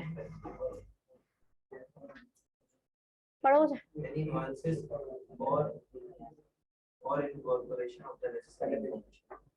ये कौन कह रहा है, कौन से पेज पे पढ़ रहे हैं आप ये, और ये किस पे है, self review, supervisor. A supervisor may need to review the written message submitted by a subordinate before final dissemination. As a reviewer of the written content, she is responsible for thorough reading of the text for any nuances or incorporation of the unnecessary information. अब बताओ क्या हुआ है nuance? Irrelevancy, ठीक है, कोई ऐसी चीज जो आपके लिए रेलेवेंट नहीं, अप्रोप्रिएट नहीं थी, लेकिन आपने लिख दी क्योंकि आप एफिशिएंट बन रहे थे, तो इसका मतलब है वो एडिटर आपका काट देगा। तो ये इन्होंने स्टेप्स ऑफ रिव्यूइंग भी बताए हैं। पहला स्टेप होता है सेल्फ रिव्यू, जो मैं आपको अभी बताई थी कि आप खुद लिखने के बाद कंसिडर करते हैं। ऑर्गेनाइजेशंस में दूसरा स्टेप होता है सुपरवाइजर, यानी कि देखा है आपने अक्सर ड्रामों में दिखा रहे होते हैं सर मेरी रिपोर्ट, तो वो कहता है ठीक है मैं चेक करके भिजवाता हूँ, ठीक है। तो रिपोर्ट्स जो आप अपने सुपरवाइजर या अपने मैनेजर्स को देते हैं वो इसको एडिट करते हैं, ठीक है। And when they sign only then they will be forwarded to the relevant person. फिर एक प्रोफेशनल रिव्यूइंग होती है, वो क्या होती है? न्यूज़पेपर, मैगजीन, जितने भी ये प्रिंट मीडिया के ऑफिसेज हैं और इलेक्ट्रॉनिक मीडिया के ऑफिसेज हैं, ये एडिटर्स अपॉइंट करते हैं, चीफ एडिटर, असिस्टेंट एडिटर, ये क्या है? ये प्रोफेशनल्स हैं। ये इनका काम सिर्फ ऑफिस में क्या है?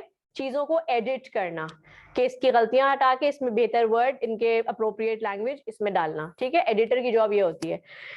लास्ट है वेब एंड सॉफ्टवेयर बेस्ड, जो आप सब कर रहे होते हैं, क्या? ग्रामरली, ठीक है, और स्पेल चेक, ठीक है, ऑटो करेक्ट, ये सब क्या है? Software and web based. हाँ, कुछ पूछना है? ठीक है। सो ये डिफरेंट टाइप ऑफ या डिफरेंट स्टेप्स ऑफ क्या है? रिव्यूज, ठीक है। यहां तक समझ आ गया, यानी कि ये चैप्टर क्लियर है। प्लानिंग क्लियर नहीं हुई तुम्हारी? फिशबोन कैसे तुमने बनाया था? बनाया था?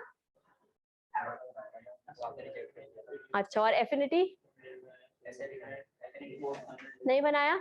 ठीक है।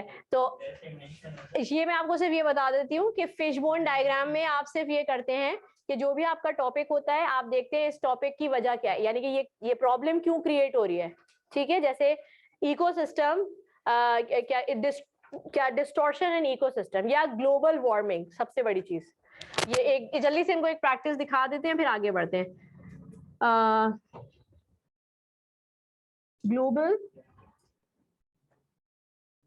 ग्लोबल वार्मिंग का मतलब पता है क्या होती है? क्लाइमेट चेंज, ठीक है। यानी कि जो क्लाइमेट चेंज पूरी दुनिया में हो रहा है, यानी कि यहाँ पे इतनी बारिश है और यूरोप में हीट वेव, ये ग्लोबल वार्मिंग है, ठीक है। तो ग्लोबल वार्मिंग की क्या वजह होती है? एक वजह क्या है? क्या है ये?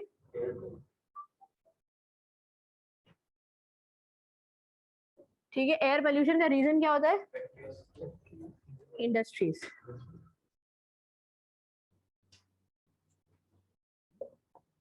अब आपको समझ आ रहा है ये कॉज है और ये रीजन है।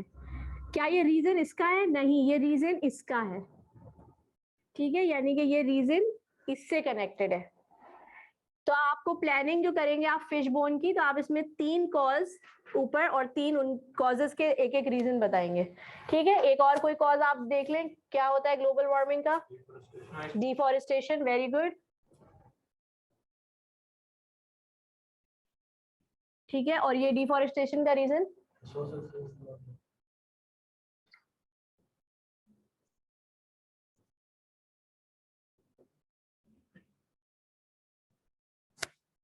ओवर पॉपुलेशन, तभी तो डिफॉरेस्टेशन की जरूरत पड़ी है ना, because you need more space for people, ठीक है। और तीसरी चीज, अब किस किस को CFC का नहीं पता है? बताओ भाई। ठीक है, CFC वो hazardous गैस है जो एयर कंडीशनिंग से निकल रही है, ठीक है। So anything which is exalted from this machine which is giving you this cooling effect, तो बेसिकली वो क्रिएट करे। अब ये क्यों हो रहा है? हम क्यों CFC इतने ज्यादा क्यों प्रोड्यूस हो रहा है? ठीक है, इसका रीजन क्या है? हीट तो प्रोड्यूस हो गई, तो इसका रीजन क्या होगा? CFC का रीजन? वेरी गुड, लग्जरी, है ना। सबको लग्जरी चाहिए भाई, हर अब तो मैंने देखा AC बिला वजह चल ही रहा है, इसलिए क्योंकि AC है वो, ठीक है। तो अब आप ये देख सकते हैं, आप देखें, ठीक है। अब आप क्या करेंगे जब आप ऐसे लिखेंगे? ग्लोबल वार्मिंग बताएंगे, शुरू करेंगे, आप बताएंगे ग्लोबल वार्मिंग होती क्या है, ठीक है। Climate change around the globe is global warming, ठीक है। इसके क्या रीजंस हो सकते हैं? ये सॉरी, इसके क्या कॉजेज है? इसकी वजह से एयर पोल्यूशन क्रिएट हो रहा है, नहीं, एयर पोल्यूशन की वजह से ये हो रही है, ठीक है। और एयर पोल्यूशन की मेन रीजन है इंडस्ट्रियल रीजन है, ठीक है। डिफॉरेस्टेशन एक कॉज है जिसकी वजह से ग्लोबल वार्मिंग हो रही है। वो क्यों होता है? क्योंकि हमारे पास पॉपुलेशन। अब ये तो मैंने आपको सिर्फ प्लानिंग बताई, अभी हमें ऐसे नहीं लिख रहे हैं, तो आपको सिर्फ ये चीजें समझनी है। आपको समझ आ रही है कि आप कॉज और रीजन कैसे निकालेंगे? जो भी टॉपिक आपका आएगा आप उसकी वजह देखेंगे कि उसकी उसकी वजह से क्या मुसीबत आ रही है, ठीक है, और वो जो मुसीबत है उसके पीछे क्या रीजन है, राइट? अब एफिनिटी क्या था? एफिनिटी क्या है? जब हम कंपेयर करते हैं, ठीक है। अगर मैं आपसे ये कहूं पाकिस्तान वर्सेस, नहीं ऐसे नहीं, कोई कोई और एडवांस का आप देखिए पाकिस्तान थर्ड वर्ल्ड है, नहीं ये तो फिर बहुत ही गंदा कंपैरिजन है, सभी फर्स्ट वर्ल्ड को वो ले लेंगे, ठीक है। जैसे अब आप ये कहें कि हाँ बांग्लादेश से कर सकते हैं। कंट्री में क्यों करें हम? कंट्री में तो ऑब्वियसली आप या तो सपोर्ट ही करेंगे या फिर आपको जहर लग रही होगी अपनी कंट्री।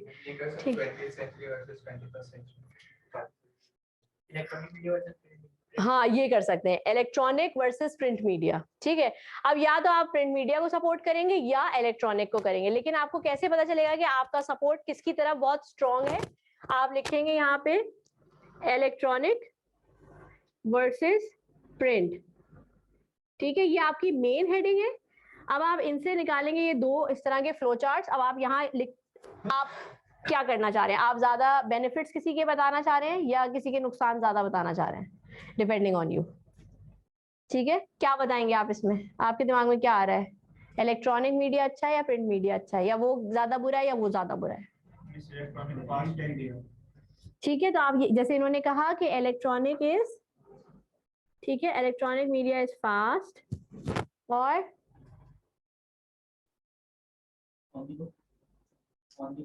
फास्ट, टाइम सेवर है। हाँ कैसे? मोबाइल पे तो फ्री में तुम्हें किसी ने दिया है? अब्बा ने दिया है, तो वो भी तो बेचारे कहीं से लाए होंगे ना पैसे। इजी एक्सेस, हाँ इजी टू अंडरस्टैंड क्यों है ये कभी सोचा है? सुनना देखना, और देखना मींस के सिर्फ आप कोई लिखी हुई चीजें नहीं देख रहे, विजुअल्स देखते हैं। हम सब ह्यूमंस जो हैं वो विजुअल लर्नर्स होते हैं सबसे पहले, और उसके बाद हमारे दूसरे सेंसेस जो है वो डोमिनेट करते हैं। तो इजी एक्सेस है ये, ठीक है। तो इस तरह से आप देख रहे हैं ये क्या हो रहा है, ये बेसिकली सारे इलेक्ट्रॉनिक मीडिया के फायदे आ रहे हैं। तो यकीनन एक आध जो है आप इन्हीं से कोई देखते हुए एक ऑपोजिट बुराई इसकी भी लिख देंगे प्रिंट की। तो इस तरह से क्या हो जाएगा कि 3 या 4 अगर इसके फायदे हैं तो 1-2 इसकी बुराई आप मैच कर सकेंगे, ठीक है। तो ये होती है एफिनिटी डायग्राम, जिसमें दो चीजों को कंपेयर करना होता है, ठीक है। हमने सिर्फ प्लानिंग इस चैप्टर में सीखी है। अब हम इस चैप्टर को खत्म कर चुके हैं। सो आर्गुमेंटेटिव ऐसे का चैप्टर अभी शुरू नहीं हुआ है, चैप्टर नंबर 5 है वो, ठीक है। सो आपको वो पूरा चैप्टर ऐसे ही ऐसे पढ़ेंगे आप और फिर लिखेंगे। ऑब्वियसली पूरा आपको ऐसे लिखना सिखाया जाएगा ना, तो उसमें आप सारी चीजें लिखेंगे। अभी मैंने आपसे इंट्रोडक्शन सिर्फ इसलिए लिखाए थे कि मैं देखना चाहती थी कि आपकी प्लानिंग से आप कितना को रिलेट कर पा रहे हैं, ठीक है। अच्छा, अब हम जो चैप्टर स्टार्ट कर रहे हैं उसका नाम है बिजनेस मैसेजेस एंड कॉरेस्पॉन्डेंस, जिसका मतलब ही यही बन रहा है कि आप बिजनेस एनवायरनमेंट या प्रोफेशनल एनवायरनमेंट में जिस तरह के मैसेजेस लिखते हैं या प्रिपेयर करते हैं वो कैसे होने चाहिए। कॉरेस्पॉन्डेंस का क्या मतलब है?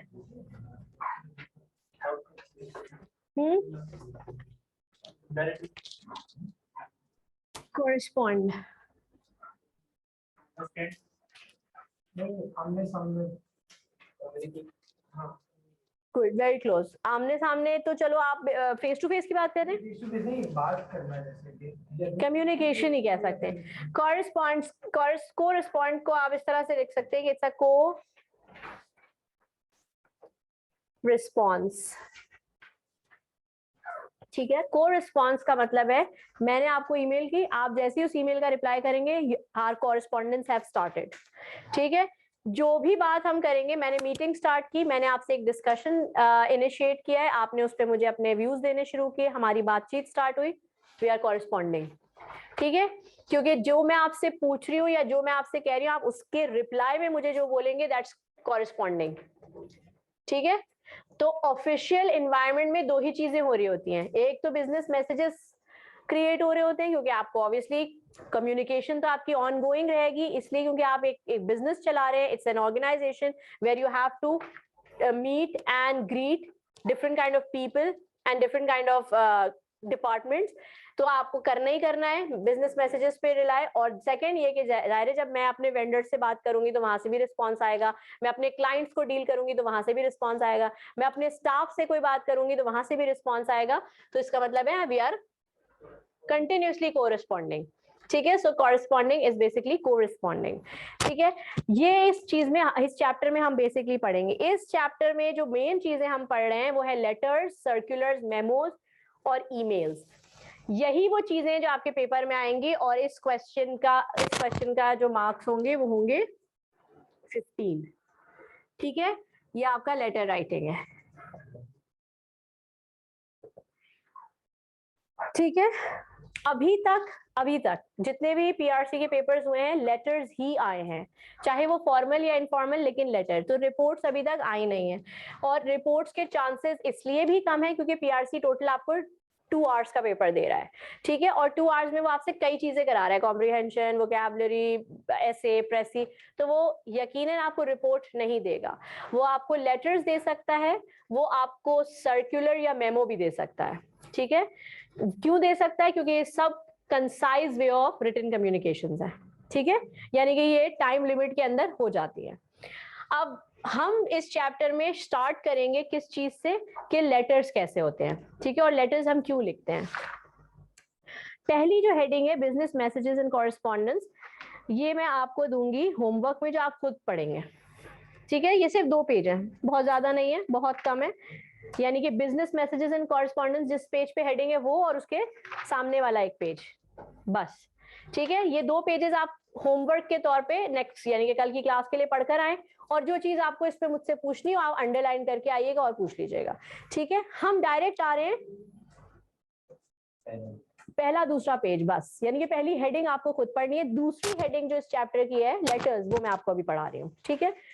अब हम देखते हैं कि लेटर्स, पहली बात तो ये लेटर्स क्या है। Letter is a formal way of communication in organisational structure, ठीक है। आपने ऑर्गेनाइजेशनल स्ट्रक्चर अभी पढ़ना शुरू कर दिया है उसमें आईटीबी में, पीआरसी 5 में अभी आप पढ़ेंगे कि ऑर्गेनाइजेशनल स्ट्रक्चर होता है, यानी एक पूरी ऑर्गेनाइजेशन का स्ट्रक्चर है। यानी कि ऑर्गेनाइजेशन जो होती है वो डिफरेंट डिपार्टमेंट्स पे मुश्तमिल होती है, यानी कि finance, manufacture, marketing, sales, research and development, ठीक है, एचआर, ये सारे मेन डिपार्टमेंट्स होते हैं। ये इंटरनल ऑर्गेनाइजेशन है, यानी कि आप फाइनेंस के हैं, आप एचआर के हैं, आपको कोई बात इनसे करनी होगी तो इंटरनल मैसेजेस होंगे।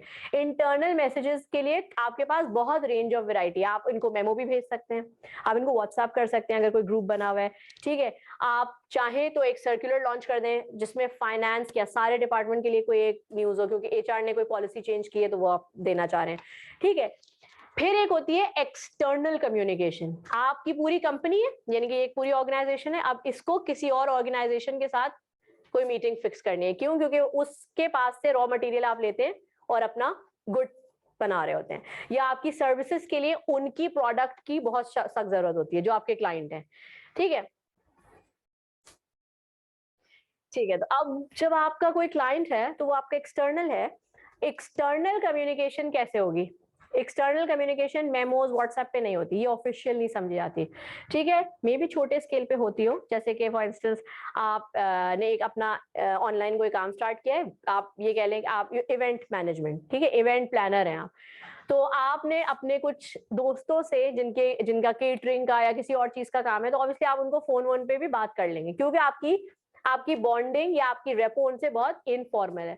लेकिन अगर आप उस इवेंट मैनेजमेंट के काम को एक ऑफिशियल या एक बड़े लेवल पे लेकर आएंगे, तो आपको अपने लिए वेंडर्स ढूंढने में, यानी कि अपने किस तरह के वेंडर्स, केटरर्स और डेकोरेटर्स और मे बी प्रॉप्स जो आपको सप्लाई कर रहे हैं उस फंक्शन के लिए या उस इवेंट के लिए, इन सब से एक मीटिंग फिक्स करनी होगी।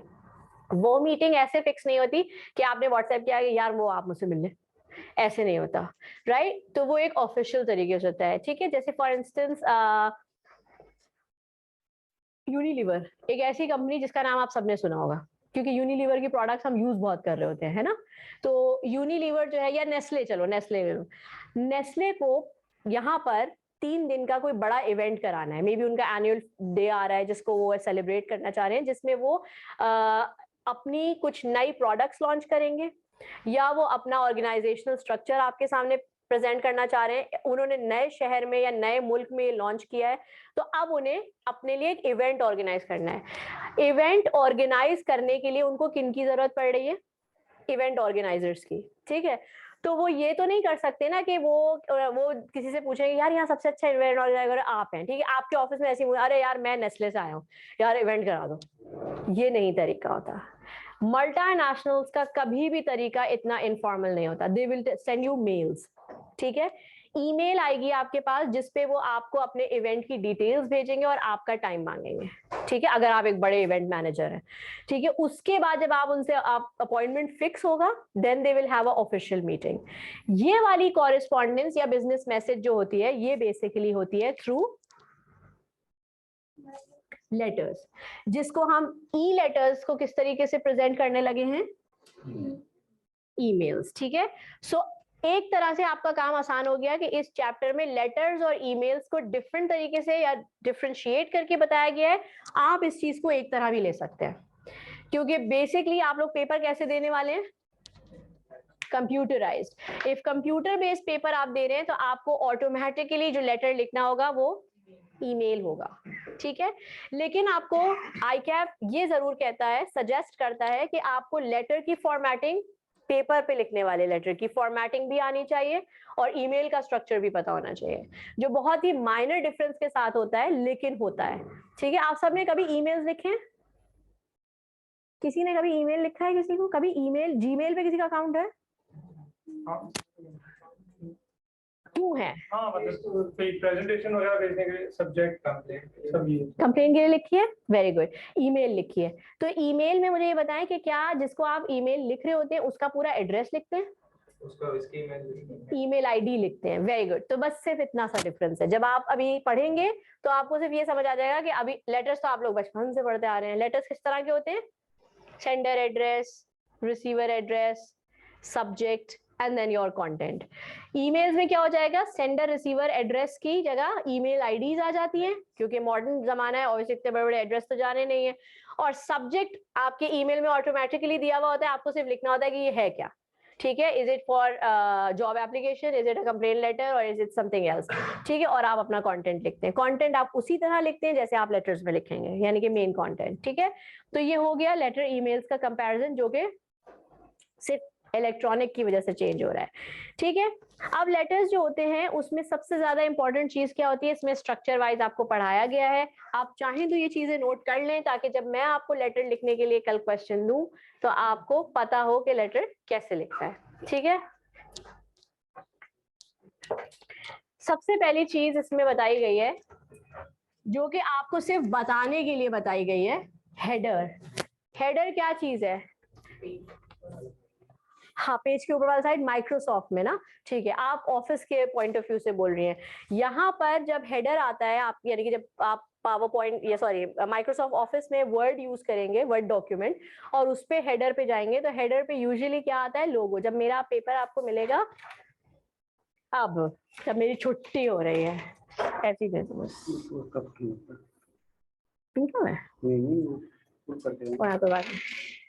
ठीक है। अच्छा, फॉर एग्जाम्पल, अच्छा सही है। सो बेसिकली मैं क्या बता रही थी, क्यों है मुझे सब मैं बोल हेडर। हेडर में यूजुअली कंपनी का लोगो और उसका नाम प्रिंट हुआ होता है। आपने कभी डॉक्टर्स के वो देखे जो जिसपे वो प्रिस्क्रिप्शन दे रहा होता है, ठीक है, उसमें भी ऊपर वाली साइड पे क्लिनिक का नाम या डॉक्टर का अपना नाम प्रिंट हुआ होता है, ठीक है, ये हेडर है। तो आप समझ लें, हेडर तो आपको सिर्फ इंफॉर्मेशन के लिए बताने के लिए इसमें आपकी बुक में है। आपको कहीं पे हेडर नहीं बनाना, क्योंकि आप कोई बड़ी कंपनी नहीं है अभी, राइट, ना ही आप कोई एंटरप्रेन्योर्स बैठे हुए जिन्होंने अपनी कंपनी रजिस्टर कराई हुई है, ठीक है। हाँ, अगर कोई निशान किसी का चोरी करके आप लिख रहे हैं तो फिर आप तैयार रहें कि कोई भी आप पे केस कर देगा, राइट। सो इसलिए आपका जो हेडर है उस पे आपका होता है लोगो, ठीक है, आपकी कंपनी नेम, ठीक है। अब वो कुछ भी हो सकता है। अगर आप एक सिंगल पर्सन है तो आपका अपना नाम है और लोगो है, और अगर आप एक कंपनी है तो उनका प्राइवेट लिमिटेड वो नाम होगा, ठीक है। सो ये होता है हेडर। हेडर के बाद जो पहली चीज जो आपके लिए इंपॉर्टेंट है वो है डेट, ठीक है। कोई भी काम शुरू करने से पहले हम डेट डालते हैं, लेकिन हम डेट इस फॉर्मेट में, जिस फॉर्मेट में मैं आते ही क्लास में डाल रही होती हूँ, आज क्या डेट है, ठीक है, इस फॉर्मेट में डेट आप नहीं डालते हैं। फिर किस फॉर्मेट में डालते हैं, ओहो फॉर्मेटिंग बताइए मुझे। 3 अगस्त कॉमा, वेरी गुड, ये है आपका ऑफिशियल तरीका डेट लिखने का फॉर्मल राइटिंग्स में, ठीक है। जब भी आप लेटर्स या फॉर्मल बिजनेस मैसेजेस ड्राफ्ट करते हैं तो आपकी डेट लिखने का तरीका ये होता है, या ठीक है, या फिर ये होता है, ठीक है, मंथ डेट एंड ईयर, और either date month and year, और जो भी मंथ है उसको प्लीज पूरा लिखिएगा, इसलिए स्पेलिंग याद करना शुरू करो। जल्दी बताओ फरवरी की स्पेलिंग क्या होती है? अच्छा, फरवरी की स्पेलिंग सबको याद रहती है, क्यों? 14 की वजह से। और जनवरी की क्या स्पेलिंग होती है? चलो गुड, अच्छी बात है, वो इसलिए याद रहती है कि उसके फौरन बाद फरवरी आता है, राइट? अच्छा, ओके, सो ये हो गई आपकी डेट लिखने का फॉर्मेट। आपको फॉर्मेट्स बिल्कुल याद रखने हैं, क्यों? क्योंकि पेपर में ये चीजें चेक होंगी जब आप लेटर राइटिंग कर रहे होंगे, करेक्ट। डेट के बाद जो दूसरी चीज आपकी नोट की जाएगी वो है लेटर रेफरेंस। अच्छा, लेटर रेफरेंस यहाँ पर मैं आपको सिर्फ बताऊंगी, ये अगेन आपका चेक नहीं होगा पेपर में, अनटिल अनलेस क्वेश्चन में आपको कोई रेफरेंस नंबर दिया हुआ, use this reference number in your letter, समझे कि क्वेश्चन की इंस्ट्रक्शन में आया है, तब आप वो लिखेंगे। अब ये होता क्या है रेफरेंस नंबर? आप लोगों ने कभी सरकारी दफ्तर देखे हैं, यानी कि कभी देखे हैं किसी, कौन से? नादरा, हाँ वेरी गुड। और कोई कराची, किसी ने एजी सिंध या इस तरह की जगह कोई जाके अंदर, हाँ डीसी ऑफिस में देखा है। देखा कितनी फाइलें पड़ी होती हैं, कैसे पहचानते हैं वो फाइल में? अगर वो आप उनसे जाके कहेंगे मुझे ये काम है और मुझे फाइल निकलवानी है अपनी कोई सी भी किसी भी चीज के लिए, बेचारे रिटायरमेंट वाले तो बहुत बुरी तरह फंसते हैं, तो अगर वो पेंशन के लिए फाइल निकलवाना चाह रहे हो या किसी चीज के लिए, तो वो क्या चीज है जिसके थ्रू उनकी फाइल ढूंढी जाती है? Very good, very witty answer, पैसे, या एग्जैक्टली पैसे पाकिस्तान में, बट यूजुअली वर्ल्ड में, पूरी दुनिया में किस तरीके से डेटा फाइलिंग हो रही होती है? Serial numbers, very good, serial numbers is like referencing, ठीक है। सो आपका जो रेफरेंस नंबर होता है, अब ये कुछ भी हो सकता है, ठीक है, ये डिपेंड करता है कि वो ऑर्गेनाइजेशन रेफरेंसिंग किस ऑर्डर में कर रही है, क्या वो अल्फाबेटिकल ऑर्डर में कर रही है, न्यूमेरिक ऑर्डर में कर रही है, या अल्फा न्यूमेरिक में कर रही है, ठीक है। जैसे यहाँ उन्होंने एग्जांपल दी है ICAP/2021/BWC XXX मींस नंबर, ठीक है। ये किस तरह की रेफरेंसिंग है? ये बेसिकली ऑर्गेनाइजेशनल रेफरेंसिंग है जो अल्फा न्यूमेरिक है। इसमें डेट है, डेट से ये पता चलेगा कि अच्छा 2021 का कैंडिडेट है, ठीक है, और किसका ये रिजल्ट देखना चाह रहा है? ICAP नहीं, ICAP में जाके तुम लोग किसका रिजल्ट? BWC, इस पेपर का, राइट।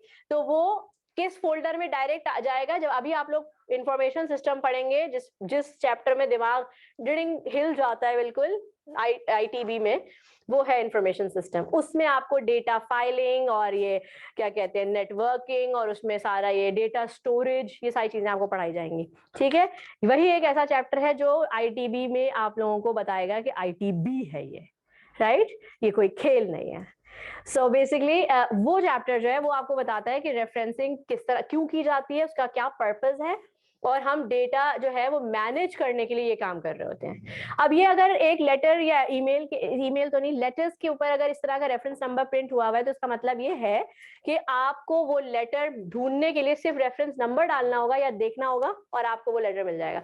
अब आप वो बंदे का नाम या कंपनी का नाम, ये चीजें नहीं ढूंढेंगे, क्योंकि फर्ज करिए 20 लोगों का लेटर, 50 लोगों के या 100 लोगों के लेटर, और सब में एक ही लोगो कंपनी, तो कैसे बच जाएगा? तो फिर तो बहुत पूरा खोल खोल के आप नाम पढ़ेंगे? नहीं, कभी कभी ऐसा भी होता है 2 लोग एक ही तरह के नाम के होते हैं, इवन सरनेम भी उनके मैच हो रहे होते हैं, ठीक है। और इसमें कुछ नाम हमारे यहाँ हमारी सोसाइटी में बहुत कॉमन है, जैसे मोहम्मद अली एक नाम है, बहुत से लोग उसके आगे अपना सरनेम नहीं लगाते, ठीक है, वो सिर्फ मोहम्मद अली लिखते हैं। तो अगर ऐसा ही है, तो अगर 4 ऐसे लोग आ गए, हाउ डू यू नो कि आपकी फाइल कौन सी है और किसकी कौन सी है, ठीक है। तो रेफरेंस नंबर्स जो होते हैं वो ये चीज आपके लिए आसान कर देते हैं, ठीक है। ये आपको पता होना चाहिए, आपको अपने पेपर में ये लिखना नहीं है अनटिल अनलेस आपसे वो कहें क्वेश्चन में, ठीक है। रिसीवर्स नेम और एड्रेस, ये बहुत इंपॉर्टेंट है जो आपको लिखना है, ठीक है। रिसीवर नेम यानी कि यहाँ पर रिसीवर नेम और एड्रेस का मतलब ये एड्रेस नहीं है कि वो फ्लैट नंबर दिस या गली नंबर दिस, आपको इतना बड़ा एड्रेस नहीं लिखना है। आपको एड्रेस किस तरह से लिखना है, mister Iqbal CEO XYZ company Karachi. समझ आ रहा है? यानी कि आप उनका एड्रेस किस तरह से लिख रहे हैं, कैसे पता चलेगा कि इसका इस लेटर का रिसीवर कौन है, वो इकबाल साहब जो CEO हैं। यानी कि आपको डेजिग्नेशन मेंशन जरूर करना है नाम के साथ, ताकि ये चीज वाजे हो जाए कि ये लेटर पर्टिकुलरली किस आदमी के लिए है, ठीक है। अच्छा, कभी कभी ऐसा होता है हमें डेजिग्नेशन नहीं पता होता, सिर्फ नाम पता होता है, तब हम क्या करेंगे, तब हम नाम और कंपनी लिख देंगे, सिंपल, ठीक है। क्योंकि आपको पता है कि भाई